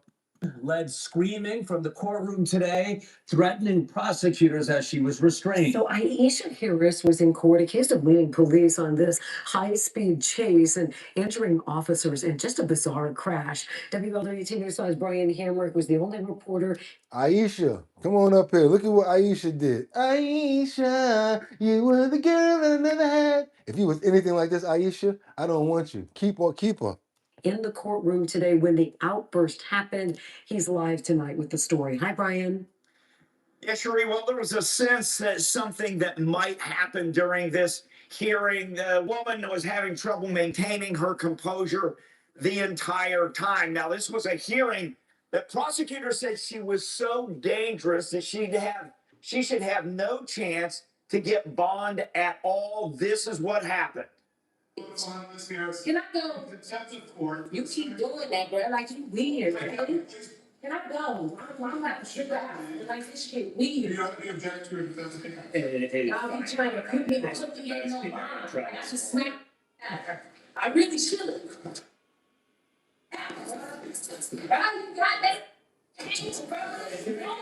Aisha Harris leaves, removed from the court, held in contempt as she threatens Assistant Prosecutor Elise Dieters. It all comes after this. Police say that's Harris leading them on a chase, pulling a trailer. New video today shows just how dangerous it was as she missed other vehicles on the road. Then officers try a pit maneuver. This comes next.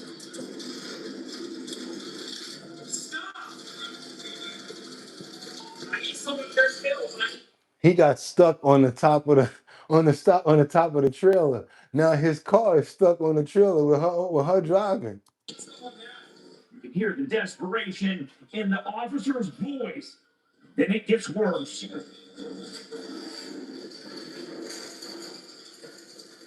Cincinnati police officer Roger Ethier spoke about it all publicly for the first time today as he relived the encounter. Stand for love. Come on, y'all. You know you got to show some love on that. I want to see at least 50 likes right there. We got to get 50 likes on that one right there. Come on, y'all. Double tap that screen. It's free. Take your phone and go like that. Y'all ain't seeing that nowhere else. Double tap. Double tap. Get those likes up if you have not done it already. Let's see if you guys can share it. Let's share it.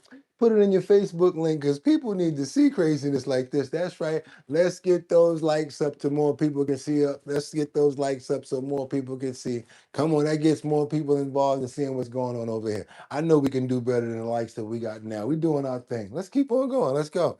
This is the one that flipped over. Concern, fear, you know, how else to react in that moment based on. Stop! I need someone to their skills, and I need someone now. You can hear the desperation in the officer's voice. And then it gets worse.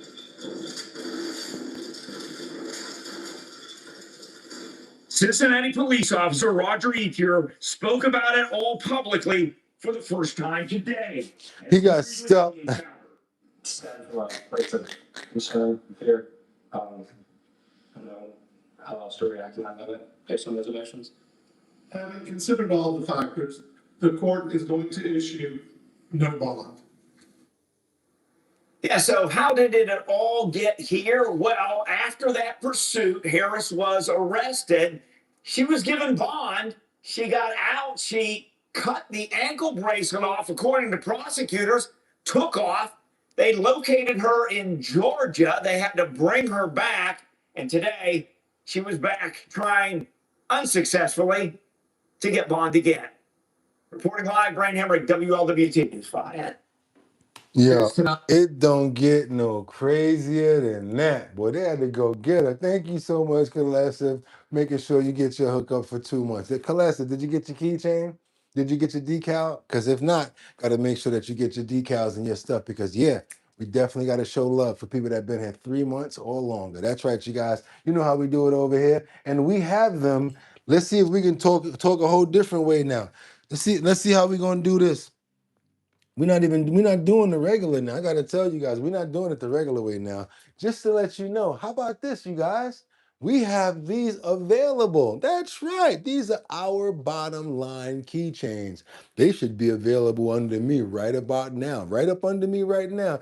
You can go pick up one of these for $2. I think it's $3.99. Anywhere else is like $12. We don't try to rip our people off. We also have the Our Bottom Line decal that's available right now. I think this is about $1.99 or $2.99 or something like that. Slip it in an envelope. You guys, if you want to be a part of the show and show some love and support, yes, we actually sell merch too. Yes, we sell merch too. And it's very cheap and affordable. Go to anybody else's page, it's $12 and $6 and all of that. No, we keep it affordable, almost free like we normally do. So yes, the keychains are about what, $4.99 or something like that if I want to be precise.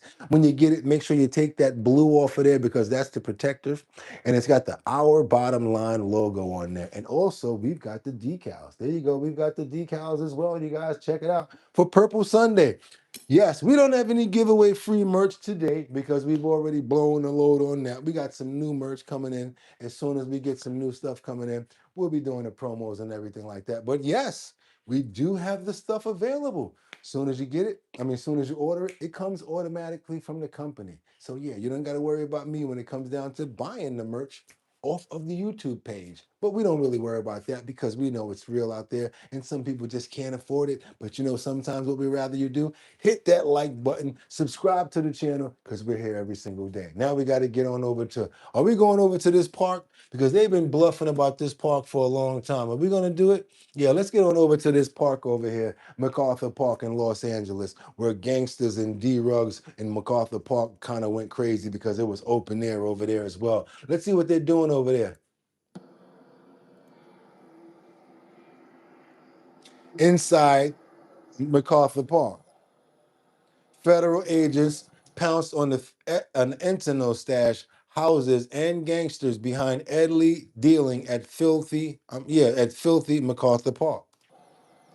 Thank you guys for the love. Thank you for joining the Discord, Yashua. Thank you guys. Definitely join the Discord as well. Show some love to new members. 1334 West 93 Street, apartamento 1. Esta es la policía con una orden de cateo. This is all in conjunction with the bust that we watched earlier against the Sinaloa cartel with the open air D-Rugs going on. And these are dealers that they caught.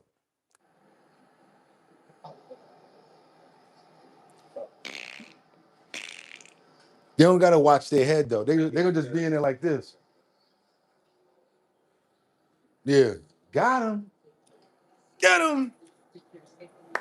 More Fetty Wap off the streets and more people going to stay alive. Thank you so much, Angels. That's right. Appreciate you.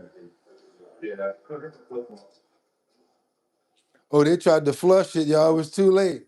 They tried to flush it in the toilet. Look.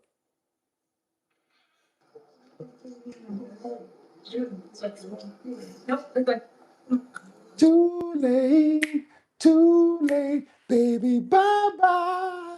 That's right. Now's your time to go.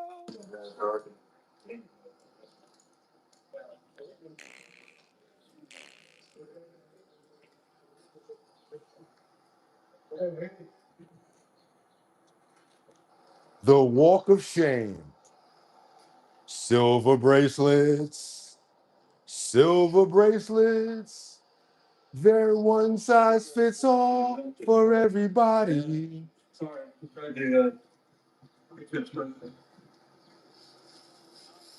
I know y'all not feeling bad for these Fetty Wap dealers. These Fetty Wap dealers. Exactly. Good that they caught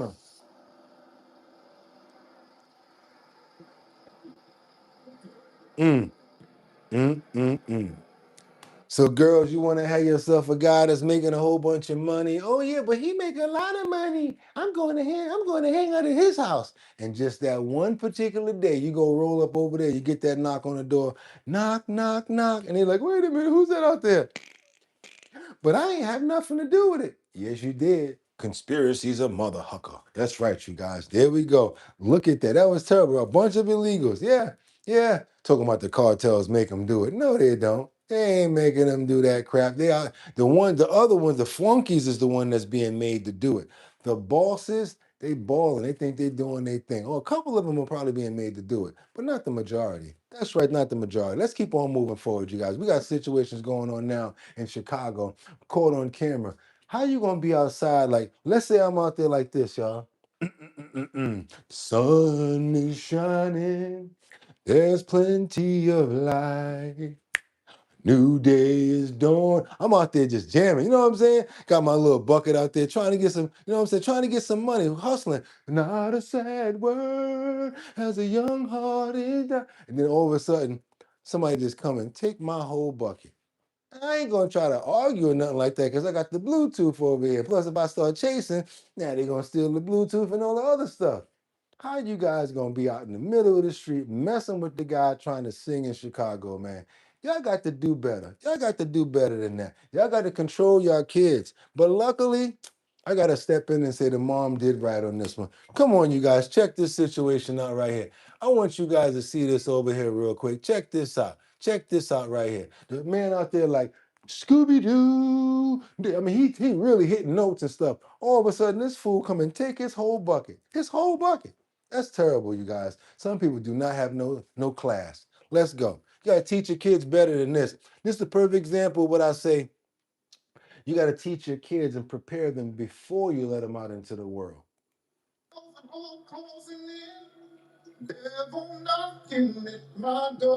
Andrew David, a Chicagoland native, has been outdoors performing on iconic streets in downtown for 10 years, but he picked up a mic before he was old enough to pick up a pen.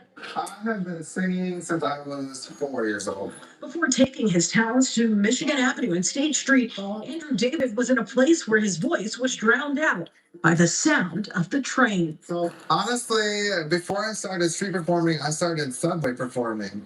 And one thing led to another, and I ended up street performing most of the time now. Rain, sleet, and sometimes snow. The 34-year-old has seen it all and felt it all. This isn't necessarily the first time I've been robbed. But Monday, in this very spot at Michigan and Madison, something different happened. In the dark, with you between my arms. His box spilled. He just saw the emotion just drain right out of him as soon as he took his money. Generous donations was stolen. How much money do you think was inside your box? Honestly, I don't know. I want to say it was a nice day. I would say at least $100. But Andrew David says it was never about the money. He only wanted one thing back. Right after he picked up the box, by the time he was crossing the street, I grabbed my microphone and said, "Could you at least bring the box back?" Because I wasn't gonna chase down the kid. A good Samaritan did return the box.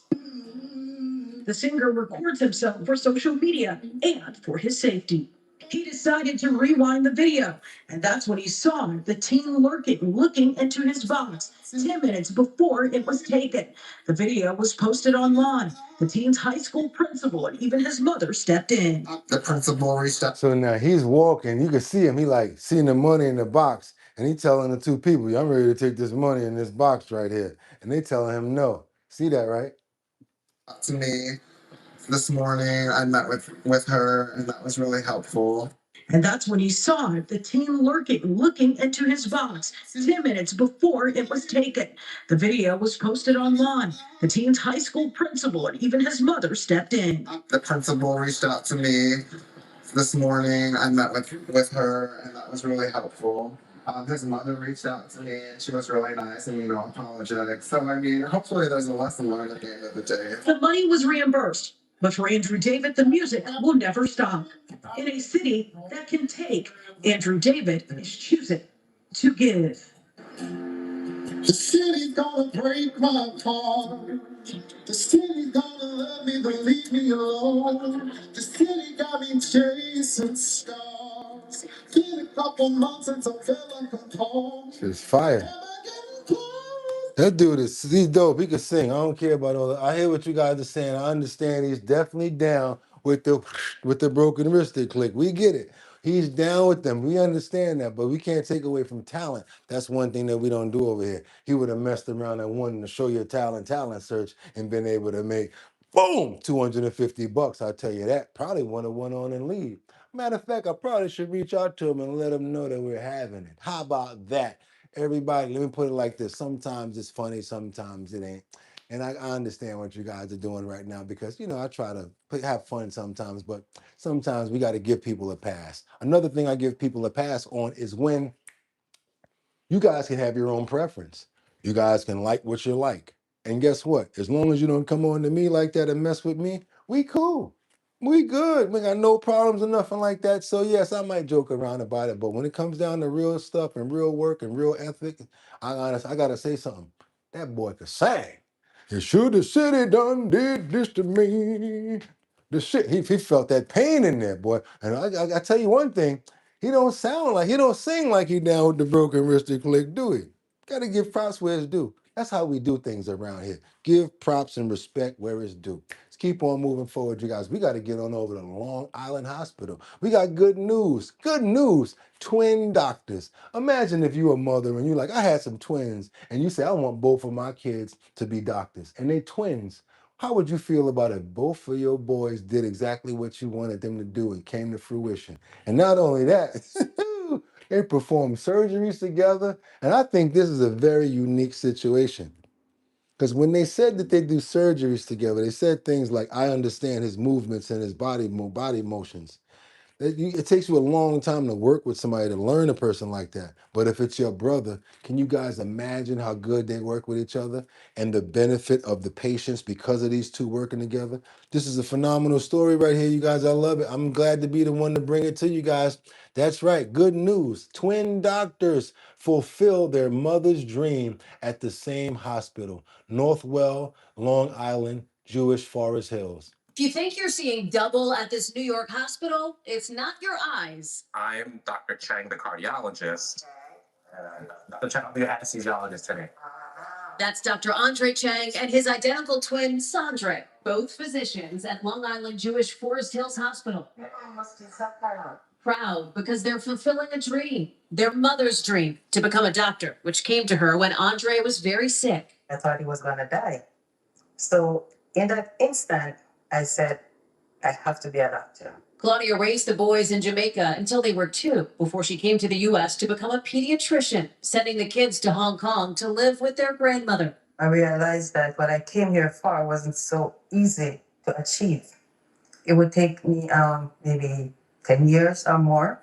I wasn't willing to risk that time away from my kids. So she brought the boys back to New York, where at first they wanted to be pilots, but then Once we started studying life sciences and biological sciences in school, we realized that we were very good at that. And we could use that knowledge to help people. after graduating college and med school, the brother doctors are now medical mirror images. It makes it an interesting place when people mistaken us in the hallways all the time. Their bond coming with a built-in second opinion. The other night I was here and had an emergency surgery due.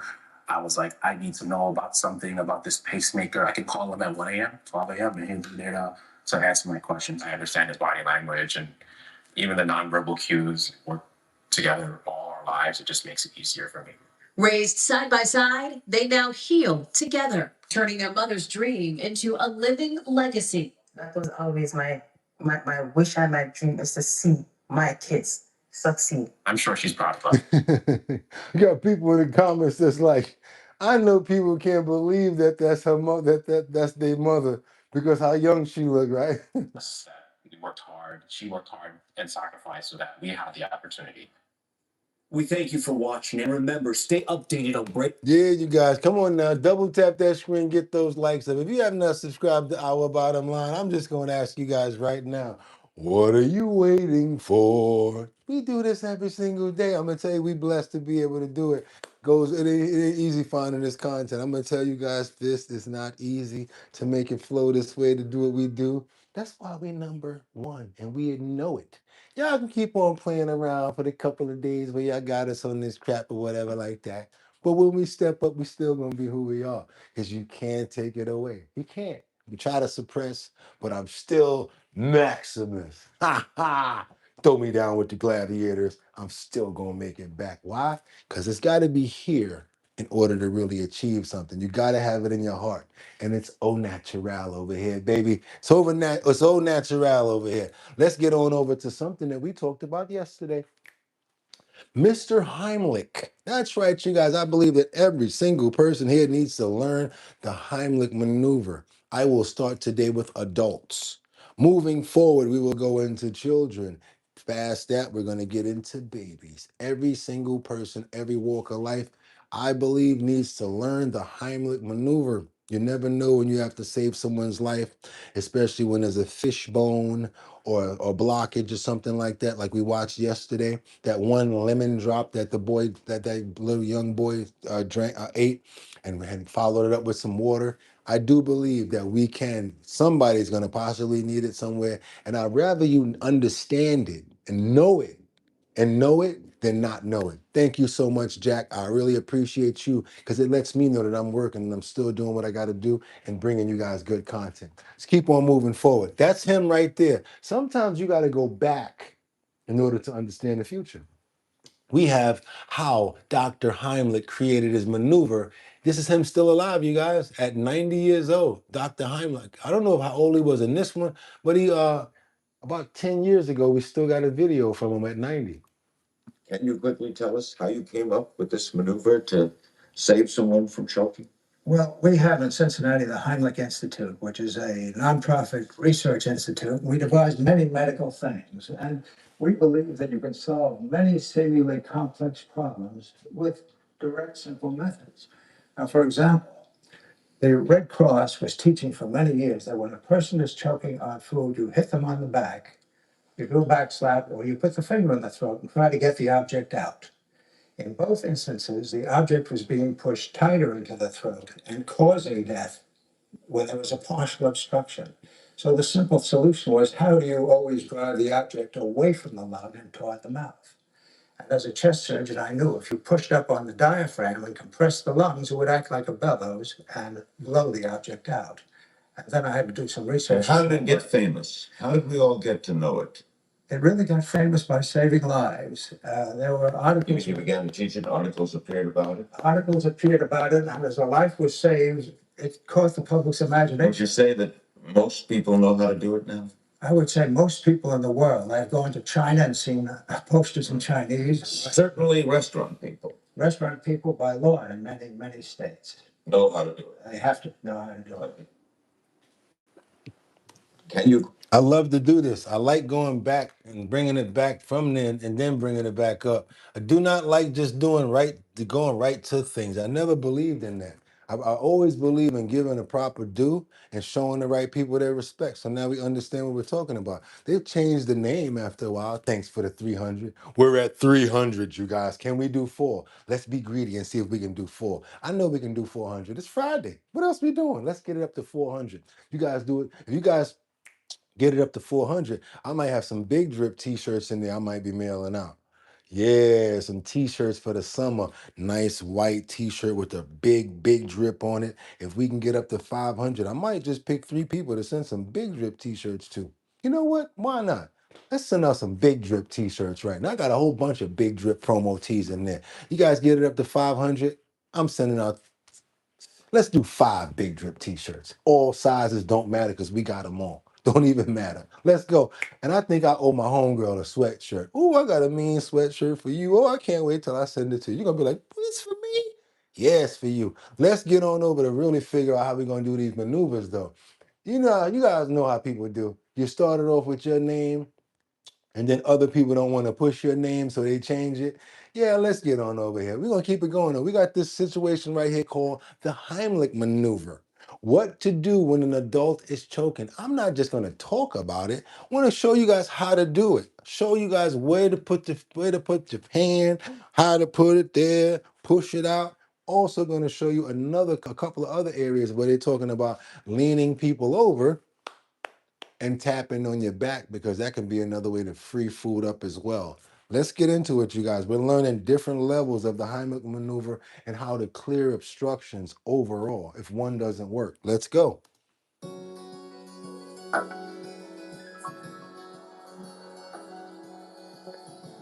We got back blows and abdominal thrusts. Caring for a responsive choking adult consists of 5 back blows followed by 5 abdominal thrusts. Watch as Richard and I demonstrate this care for a choking adult. To perform back blows, first position yourself to the side and slightly behind the choking person. Then place one arm diagonally across the person's chest. Man, you know his name is not Jack, but it's okay. It's okay. And bend them at the waist so that their upper body is as parallel to the ground as possible, like this. Oh, I get what you're doing now. You said, I've been a big drip. You're funny. This position helps remove the object and allows you to brace yourself if the person becomes unresponsive. At this point, firmly strike the person between the shoulder blades with the heel of your hand. Makes sense. It makes sense. Now, I'll simulate 5 back blows, but I will not use full force as I would if Richard were actually choking. 1, 2, 3, 4, 5. After back blows, if they are unable to call for speak, give abdominal thrusts. First, find the person's navel with 2 fingers. Then, move behind the person and place your front foot between the person's feet with your knees slightly bent to provide balance and stability, like this. Next, with your other hand, make a fist and place your thumb side against the person's stomach right above your fingers. Finally, take your first hand and cover your fist with that hand. Then pull inward and upward to give an abdominal thrust. Now, I'll simulate 5 abdominal thrusts. Again, I'm not going to use full force. 1, 2, 3, 4, 5. Continue giving sets of 5 back blows and 5 abdominal thrusts until the person can call for speak or the person becomes unresponsive. 1, 2, 3, 4, 5.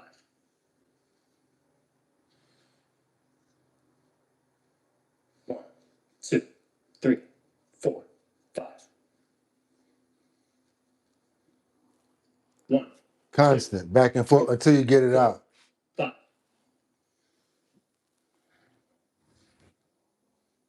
1, 2, 3, 4, 5. Songwriter Sonny, this is the luxury of being over 30, over 40 years old. We don't play that over here, and we really mean it. We don't play pause. We don't care. And we eat hot dogs too, and bananas any kind of way that we want, because we men. Come over here and say something to us. But you said glizzy. Yeah, mess around with the wrong one. We don't play that stuff around here, man. You know why? We don't play the extra. And we look at people as a suspect when you call stuff out like that. Now you with us. Don't worry about it. Don't worry about you. I ain't talking about you. But I call people that use pause a lot suspect. Because why are you always thinking about stuff like that? How come you gotta always say pause every time you talk? We flip the narrative over here. We really get down like that. We're men. We don't care about we eat hot dogs, bananas the way that we want. Mess around and say the wrong thing. Bow! Stay in your place. Can't test everybody. Keep on moving. Talking about the little motions that's going behind while he's doing whatever. We don't care about pause over here. If you're dying, get this damn thing up my abdominal, however you gotta do it. Thank you.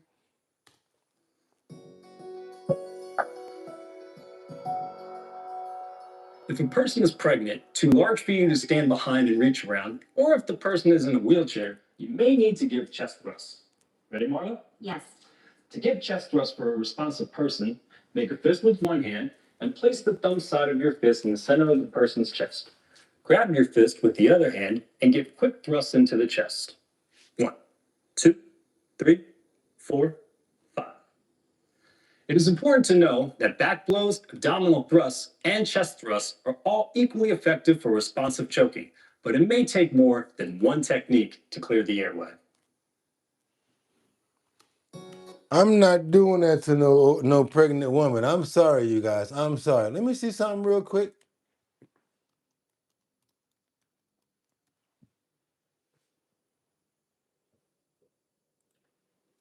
You guys gave me an idea just now. Somebody said, what about when you're alone, when you're by yourself?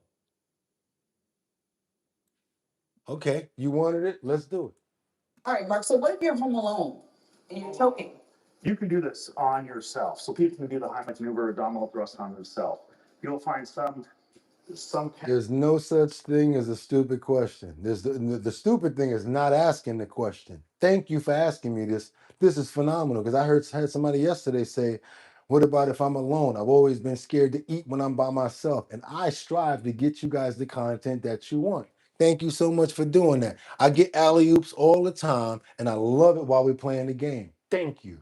Do this on yourself. So people can do the Heimlich maneuver abdominal thrust on themselves. You'll find some couch or some chair that's about belly height. If you were to do it on me, you would be right here doing it. So chairs, perfect. Just line yourself up, same spot, and you would just do it on yourself. Do a Heimlich maneuver abdominal thrust on yourself. Using a chair, table, counter, lots of good stuff. So whatever you have that's around that height, it's case to push and you gotta get the food out there. Get it out. And just knocking yourself in the stomach until that food is relieved. Gotcha. And you should be hunched over as well. Hunched over. Expect count and gravity help. Then just knock yourself in the stomach until that food comes out. Perfect. Easy. So you're not helpless if you're alone. Right. You can do this yourself. For the latest trends, deals, and life hacks, go to thelistTV.com. All right, Mark. So what have you All right, you guys, let's go. Let's keep on moving forward because y'all know y'all was like, oh, that was a great health and wellness section.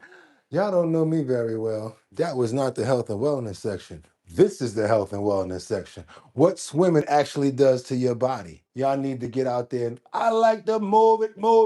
I like to move it. We're going extended today. If you guys want to know what moving and grooving has got to do to help with your body, let's go. We're not even playing. What swimming actually does to your body. That's right. Swimmers have the lowest mortality rate. They live longer. ATP, phosphagen system. After it runs out, it goes into the glycolic system. You guys, we need to figure out how we're going to work this out because guess what? It's not just about running. You guys have a lot of excuses of why you don't want to work out, why you don't want to go in the gym. But guess what? 70 years old, 80 years old, it's old people that's swimming and it does so much for the body. Let's get into it right now, you guys. I told you I'm not playing. You thought it was over. They're like, yo, wait a minute, Boogotti, for real? Yeah, that was not the health and wellness section. That was just a Heimlich maneuver. Now let's do it. Let's go. When you dive into the pool, why do your muscles feel like they're on fire after a sprint? What's up with that post-swim glow? And could swimming actually make you live longer? In the next 10 minutes, we're breaking down the science of swimming, from energy systems to why your heart and lungs love it just as much as you do. So grab your goggles and let's dive in. Before we get into the crazy science behind what happens to your body while swimming, I want to highlight an amazing study. They observed over 40,000 men aged 20 to 90. Swimmers had the lowest mortality rate, with only 2% passing away during a 13-year period. Need you guys to pay attention to this. This is real information that's going to be beneficial to us. Trust me, I do not play around when I go look for this information. I go do the homework on it. I loved what I saw here. Had to let you guys in on it. No matter what. Let's Compare go. that to 8% for runners, 9% for walkers, and 11% for those who were inactive. Pretty amazing, right? Now let's dive into some energy systems. We're not going to go too deep, but understanding energy systems is key to knowing how each type of workout impacts your body in different ways. First, we have ATP, adenosine triphosphate, the energy currency of your body. There are three main ways the body spends ATP. The first one is the phosphagen system. This is used during short bursts of high-intensity work, lasting 5-15 seconds. For swimmers, think of sprinting a 25-yard freestyle at full throttle, or a start off the blocks. During those short bursts, the body taps into stored ATP for quick energy without needing oxygen. When a swimmer continues beyond the phosphagen system's capacity, the body shifts to the glycolytic system, as muscles have limited ATP stores. So the body starts using glycogen, stored glucose in the muscles and liver, to generate more ATP without oxygen. As glucose breaks down, lactic acid is produced, which eventually leads to fatigue. This system powers efforts lasting up to 2 minutes, such as a 100-meter freestyle or butterfly swim. And then finally, the aerobic system. This one is used for anything lasting longer than 2 minutes. It pretty much relies on oxygen to convert carbohydrates, fats, and proteins into ATP. Swimming is an aerobic activity, you guys. It energizes your heart. It makes your heart bigger. Your heart bigger makes more air, helps your blood flow. Much better for your body, for you to live longer. Yes, breathe better. Swimming, I didn't even know swimming had this many positive points to it. Since the body has used all of its storage by that point. The aerobic system is highly efficient and supports endurance efforts, and this is where most of your swimming time is spent. In most swim workouts, energy systems overlap. Short bursts of high-intensity effort, like sprint sets, start with the phosphagen system, transition into glycolysis for longer sprints, and rely on the aerobic system for sustained work during distance training or recovery between high-intensity sets. Training in all these systems is essential for swimmers to develop speed, endurance, and recovery efficiency. Now that you have a rough idea of what the three energy systems are, let's dive into what you actually feel and experience during your swim. Let's take a closer look at how some of the key parts of our bodies are impacted. According to the American Heart Association, swimming is an aerobic activity that enlarges your heart and increases blood flow throughout your body. Since swimming engages almost every muscle in the body, your heart has to pump more oxygenated blood to keep everything running smoothly.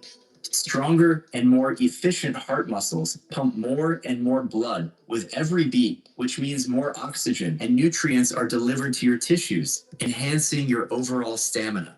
A stronger heart can also make your blood vessels expand, which lowers blood pressure. And did you know that the horizontal position you maintain while swimming helps improve blood circulation? Yes, gravity doesn't work against your heart as much when you're in the water, making it easier for your heart to pump blood. Too many pluses, y'all. Y'all hear all these plus, plus, plus, plus, plus, plus. I had to let you see this stuff. By maintaining good blood flow, you're helping to keep your arteries and veins healthy. 30 minutes of swimming a day can reduce coronary heart disease in women by 30 to 40. You see this 30 minutes of swimming a day, 30% to 40% heart disease lower. I want to read somebody's comment right here. You must be able to do these things healthy, get checked first. I always tell everybody that before you do anything that we do here, please ask a doctor. I bet the controlling breath is kind of like meditating too. Lisa Roy, the controlling of breath is what helps you in the long run because you have to hold your breath in order to swim. That actually helps you, and they're going to explain that. I'm glad you said that. Watch this, what holding your breath does. Watch this. 8%. That's because swimming raises HDL levels, also known as good cholesterol. So for every 1% increase in HDL, the risk of dying from heart disease drops by 3.5%. Have you ever noticed how your skin changes color after a hard swim? That redness comes from your blood vessels dilating and bringing heat to the surface. Yep. It's your body's way of cooling down and showing you're putting in the effort, so it's a good sign. Since we're talking about skin, another important factor to consider is the chlorine in the water. While it helps keep the water clean, chlorine strips away the natural oils that protect your skin and can have a drying and irritating effect. That's why they tell you to rinse off after you get out the pool. Leaving it feeling dry, tight, and sometimes itchy after swimming. To minimize chlorine's impact, it's a good idea to shower after swimming and notice how many muscles get worked when you're swimming. Muscles that you never even used before building up and being flexed and stretched. And that's actually good because when you get tears in the muscles, you give it room to grow. A good post-swim moisturizer.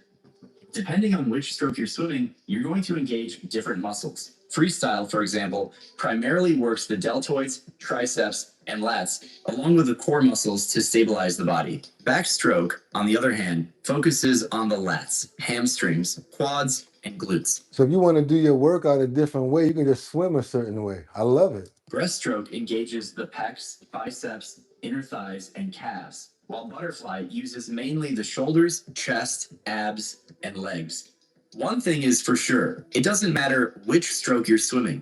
Your body will go through a process called muscle fiber recruitment and micro tearing, which are a normal part of building strength. Basically, swimming activates different types of muscle fibers, including both slow twitch and fast twitch fibers. Slow twitch fibers are endurance-based, providing the stamina for longer swims, while fast twitch fibers power explosive movements like sprints or turns. Yeah. As you swim, particularly during intense training sessions, your muscles experience tiny tears or micro tears. This is a natural process in muscle building. And that's why sleep is important and good nutrition is important because when you're getting repairs, your body's repairing itself, it's building that muscle up. Why do you think they tell you overnight you got to sleep good and you got to eat well so that your body can repair itself? You got to sleep well too if you're working out.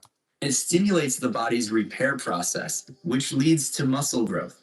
After swimming, your body begins to repair the damaged muscle fibers, which is why you might feel sore after a tough workout. This process usually takes from 24 to 48 hours. And yes, take a shower because people do pee in the pool. And involves fusing muscle fibers together, which increases the size and strength of the muscles. This is why rest and recovery are crucial, because that's when muscle growth occurs, not during the swim itself.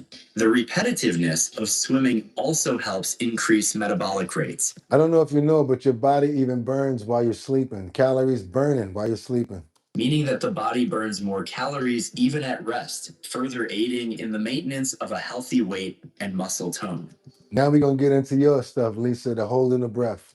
One of the most important organs when it comes to swimming is your lungs. Studies have shown that competitive swimmers exhibit higher total lung capacity than runners or athletes in non-aquatic sports. This happens because, unlike other sports where you can breathe freely, swimming forces you to time your breaths, which increases your lung capacity and efficiency. When you hold your breath during swimming, your body experiences mild hypoxia, a fancy term for low oxygen levels. This triggers adaptations that help your lungs and body become more efficient at utilizing oxygen, increasing red blood cell production, enhancing oxygen transport to muscles, and expelling carbon dioxide. Now, if you guys don't know how to swim at this age, I'm not going to laugh, but try to go to the Y. There's certain places that will teach you how to swim. Red Cross, certain places will teach you how to swim. I think many people as possible should learn how to swim just in case you might need it one day. Save yourself from drowning. Never know. Over time, it makes your body quicker and more efficient at regulating your breathing. Aside from also improving your VO2 max, your body's ability to utilize oxygen efficiently. In sum, the more efficient your lungs, the better your overall performance. Good morning. Let's not forget the brain. One of the most immediate effects of swimming is its ability to stimulate the release of endorphins. Now look at the age of some of these people. I understand that some people can't, some people can. We're not talking about everybody, but some people, the ones that can, go for it. Yeah, get out there, move around. And yes, consult a doctor first. Feel-good hormones, so it can be amazing for mental health and even effective in combating feelings of depression and anxiety. The unique low-gravity environment of water provides a meditative experience unlike any other sport, and some people often describe experiencing a swimmer's high. Your brain gets a boost from the increased blood flow and oxygen, leaving you feeling more awake, alert, and focused after a swim. The rhythmic nature of swimming, breathing in sync with your strokes, and the repetitive motion of moving through the water can have a meditative effect. That, combined with the water's effect of muffling external noises, helps to reduce stress levels and induces a state of relaxation. Notice how when you do, if you can swim underwater, I can swim underwater. Once you go under, everything is quiet. You don't hear anything. It's just all you. And then when you come back up, you hear everything. You hear everything. That's a good state to be in sometimes, but you don't want to hear everything. Everybody all around you. Boom, you plunge in, do what you got to do. It's better sense of concentration, and boom, relaxation. Sometimes a lot of people operate better like that. Let's keep going. Additionally, the soothing properties of water and the consistent breathing pattern required in swimming can mimic the effects of certain relaxation techniques used in therapy. When you swim, you're depleting the body's energy reserves in a healthy way, which helps regulate your body's internal clock and reduces insomnia by leading to a more restful night's sleep. Studies show that swimmers maintain better mental health throughout their lives, with master swimmers showing significantly higher mental wellness markers compared to the general population, even into their 60s and beyond. Swimming is an all-around fantastic way to keep your body and mind healthy. Now, what was this? You guys, I told you that was the health and wellness section. I just went crazy today. I said, you know what, Heimlich? But nah, we need to do a real health and wellness section today. So what we did was what? What swimming actually does to your body. The name of the channel is My Swimming Pro. It's so easy. My Swimming Pro. And you guys know I keep my word. As soon as I finish here, copy, paste, boom, drop it right in the Discord so you guys can see it whenever you want. Go join the Our Bottom Line Discord. Come on, you guys, let's get those likes up because you know we knocking them out. Also, hit that notification bell down there so that you know when we're on. You guys know how we do around here. Okay. I think we did it. We got it going pretty good right here. But I want to show you guys a little thing before we get up out of here. We got Chitty, not Chitty Bang Bang. We got Chitty the Chihuahua. Last year she lost the race. This year she came for the gold. That's right, you guys. We got a situation over here where we got Chitty, who wins top dog title at the annual running of the Chihuahuas. Let's go, you guys. We show love to all animals over here. Let's see what's up with Chitty Chitty Bang Bang real quick. I get a load of this, and they're off. The annual running of the Chihuahuas returning this afternoon in the Wharf in DC. Yes, this is a thing that happens every single year. In the end, Chitty finished first, following a second place finish a year ago. I call it a redemption for the dog and dog parent, but getting ready for the big race provided some challenges. Honestly, the hardest part was finding a place where he could have a lot of distractions like here. And that was the hardest part. So I kind of was able to make them pay attention and stay focused on me. It's really important that we have fosters that take in our dogs so that they are not euthanized. All of our dogs come from high-health shelters. Overall, more than 150 dogs took part in today's competition. Little legs can do a lot of damage, right? This was sponsored by Rural Dog Rescue. Hot dog. Somebody said Chitty was on performance enhancement drugs. Come on, y'all, not the dog, not the dog. We got to show a little more love over here. We got a 100-pound deaf dog that becomes the perfect nanny to tiny beagles. You guys know about those beagles, right? Yeah, we got some forces that already showing love. This 100-pound dog became the best nanny to a litter of tiny beagle puppies, and she was doing even more than she realized. Because their mama had spent her entire life in a breeding facility. You okay now, I promise. Until now. I'm Karen. I'm a producer at The Dodo, and this is the story of how a big deaf dog stepped in to help a new mom find her footing. At first, Butter wouldn't even look at her foster mom, Ellie. She'd likely never set foot on grass before she arrived at her foster farm with her 7 puppies. She was so overwhelmed, you could tell she wanted to care for her puppies. She just didn't know how yet. That's when Jasmine stepped in. Hey, Mom. Jasmine helping with your babies? Jasmine is Ellie's deaf resident dog. And while she's usually full of energy,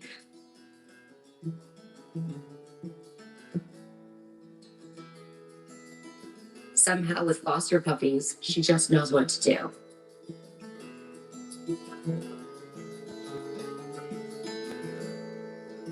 So she became their nanny. While Butter took the time she needed to decompress, Jasmine helped care for the puppies, keeping them safe, warm, and close.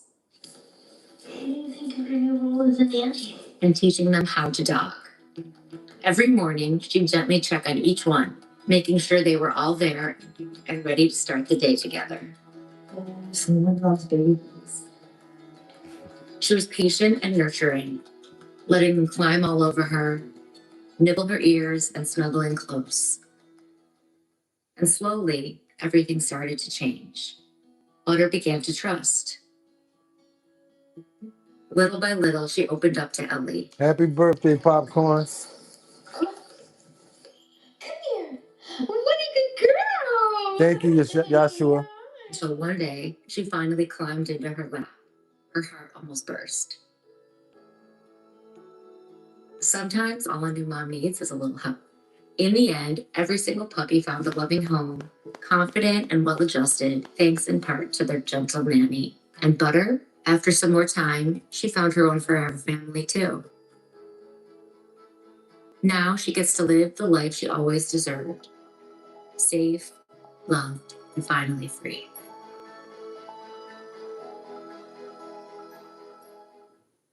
That's right, you guys. Special thanks to Butter, Jasmine, Ellie, Mr. Bones and Company. That's right, you guys. The Dodo. You know we go there to get some of that, the videos and stuff that we love, and we love to see our animals. We love the animals over here. And you guys, this is going to be your last chance. Hit that like button right there and give me all the money in your pockets. Give me all the money right now. Come on now. Come on, give it up. Give it up. Give me a super chat right now. I'm just kidding, you guys. What I really want to do is say thank you guys. And you know what? Hit that like button because it's free. Subscribe to the channel and show other people what we got going on over here. Don't try to hoard the show for yourself. Go ahead and hit that arrow where the share is at. Go ahead and copy paste that address and throw it in your Facebook page and let other people know what we got going on over here, you guys. I really would appreciate it. I really would. Or you might have download the link and put it up on your social network. Do the same thing. One of our shorts or something like that. We're really working on getting to that 100,000 subscribers, you guys. We're not playing. Also, if you're trying to get your promo out there, trying to get in front of more people, send your promotional items over to us. That's right. Thank you so much, damn Dimitri Bet. Thank you so much for becoming, I'm Adam, for becoming a member. Thank you for the memberships. Thank you so much. He sent 5 memberships. Y'all better go grab them. Also, you guys, you trying to promote, trying to get your business out there. You know what I want you guys to do? Send your promos over to us.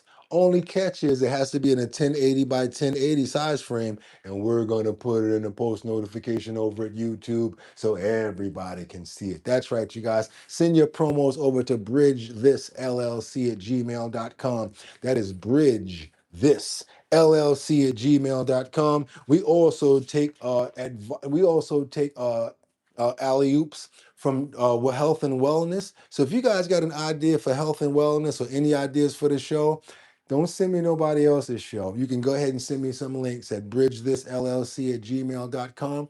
We check it out sometimes, and we also put them right up. To Axe Money Tree had a 5-week bang, had a 5-piece banger last week. All we did, boom, Bugatti think we can just grab memberships. Who's going to tell them? I know how it goes, Teddy. It goes to certain people. I actually looked it up. If you guys want to know how it goes down when it goes to memberships, you might want to look into it because it goes to random people. It never goes to the person that you expect it goes to. I know, I did my homework on it. I trust me, I did. It goes to random people. But this is the Show Your Talent search, and it's sponsored by Big Drip Hard Punch. That's the talent search that we're doing in Manhattan, Bronx, Brooklyn, Queens, and Staten Island, you guys. And if you win, boom, you get to make $250 in your borough. After we get everybody together from all 5 boroughs, plus that one person online, they're going to compete for $1,000. I'm going to be your host, and it's sponsored by Big Drip Hard Punch. That's right, you guys. And you know my DJ Don Dada, formerly of Black Ink Crew, always on set with us and always turning up. You got to be 21 and older in order to be a part of the talent show. Why? Because it's part of Big Drip. And Big Drip, of course, is an alcohol brand. Got to be 21 and older in order to be a part of the show. Unless you're the one virtual person that wins, and you can do it from the luxury or wherever you want to be at. But anybody that's coming into one of our locations got to be 21 because it is an alcohol. Want to be a part of the talent show? All you got to do is go to the website, www.drinkbigdrip.com. You want to get lit? Drink Big Drip, you guys. www.drinkbigdrip.com. Keep on telling people all you need is 1 can. That's 14% right there. Yes, you guys. And go to the website, www.drinkbigdrip.com. Before we get out of here for the weekend, and I'm not for me, because I'm coming back tomorrow. I'll be back Saturday at 6 o'clock in the morning, and then we'll be back on Purple Sunday for 6 o'clock in the morning. But guess what? Today, we're going to wrap it up like this. We're going to get those prayers in the air. Got to pray for every single person to have a fantastic Friday. Hopefully, they give you a nice bonus on that check at the end of the day if today's your payday, because you know how that goes. Doom, doom, just got paid. Doom, doom, Friday night. Doom, doom. Don't spend the whole check because you know you got bills and what you got to take care of. But have a little bit of fun. And you know what we're going to say right now. I got to pray for every single person that's here. I want to pray for love, happiness. I want to pray for kindness. I want to pray for understanding and commitment. And also, I want to pray for happiness, you guys. I want to make sure that everybody gets out here with a great feeling in their stomach and nothing but great health. I want to pray for you as well as your animals. Guy, Zion's Choice, Liberty and Justice. I am Kiera. Okay, Kalesa, want to pray for you as well. Miss Swanza, Lisa, Tanya, Sweet RV Adventures, Liberty and Justice. Who else we praying for right now? Rebecca Lanyan Bueno, Mary Tanner. There you go, Zion's Choice. Miss Mary Jane. There you go. I am Kia Era. Okay, who else we got? Sky. Want to pray for RV. Rebecca Lanyan Bueno, Liberty and Justice, Angels Among Us. Can't forget about Zion's Choice. Want to pray for Wise Eyes. Got to get love out there for C. Can't forget about Audrey Durham, Brittany. Can't forget about Zion's Choice. I am Kiara. Can't forget about Mega Dub. 55 Coffee House, Lisa Roy, I see you. Zatrina, okay, Irma, I see you. Freddie, Teddy, Lisa, Colessive, Wise Eyes. Who else we got? Songwriter, Rebecca Lanyan, Bueno, I am Kiera. Who else we got? Zion's Choice. Can't forget about Zitterin Leo. Okay. Can't forget about Irma, Wise Eyes. Can't forget about Luigi, Jeffrey Spilker, Mark Dorfman. Can't forget about Winter Rising, Sam Champion, Teddy. Can't forget about Jordan, and can't forget about my brother Casey Ramos. Y'all know how we do around here. Songwriter, Zion's Choice, Ad Reigns. You too. God bless you, Mary Tanner. You guys, God bless every single person here. Who else is that? Clifton Kelly. I'll get you in before we go. Brittany, songwriter.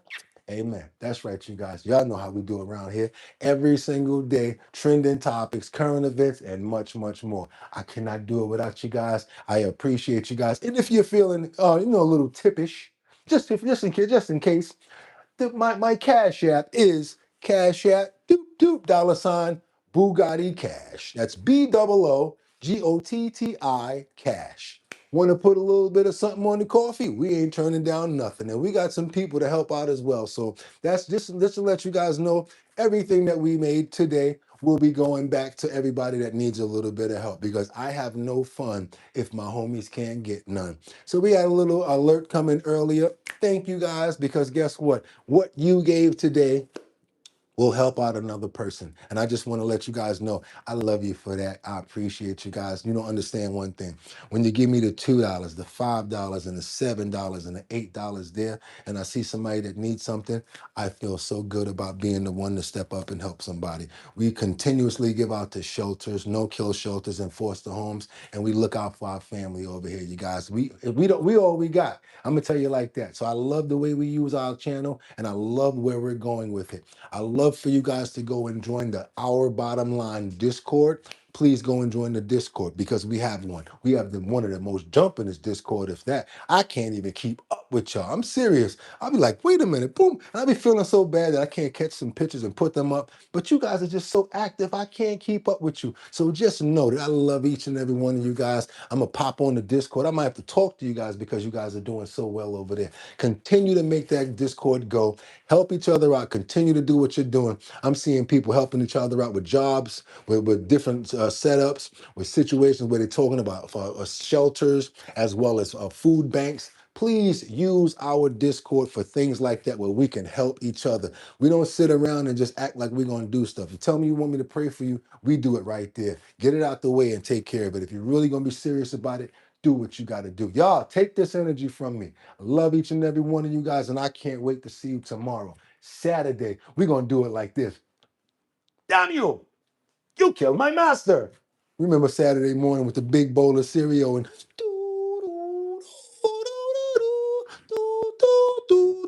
y'all remember the Shaolin Masters back in the day. We're going to be back tomorrow. I hope I can keep you guys entertained the same way we did today. And yes, y'all know what I'm about to say right now, right? Y'all could have went anywhere. But the fact of the matter that y'all came to chill with me today, Friday, on Our Bottom Line, I appreciate you. Hope you got a lot from the health and wellness section. I'll see you guys tomorrow. Got 'em! Peace.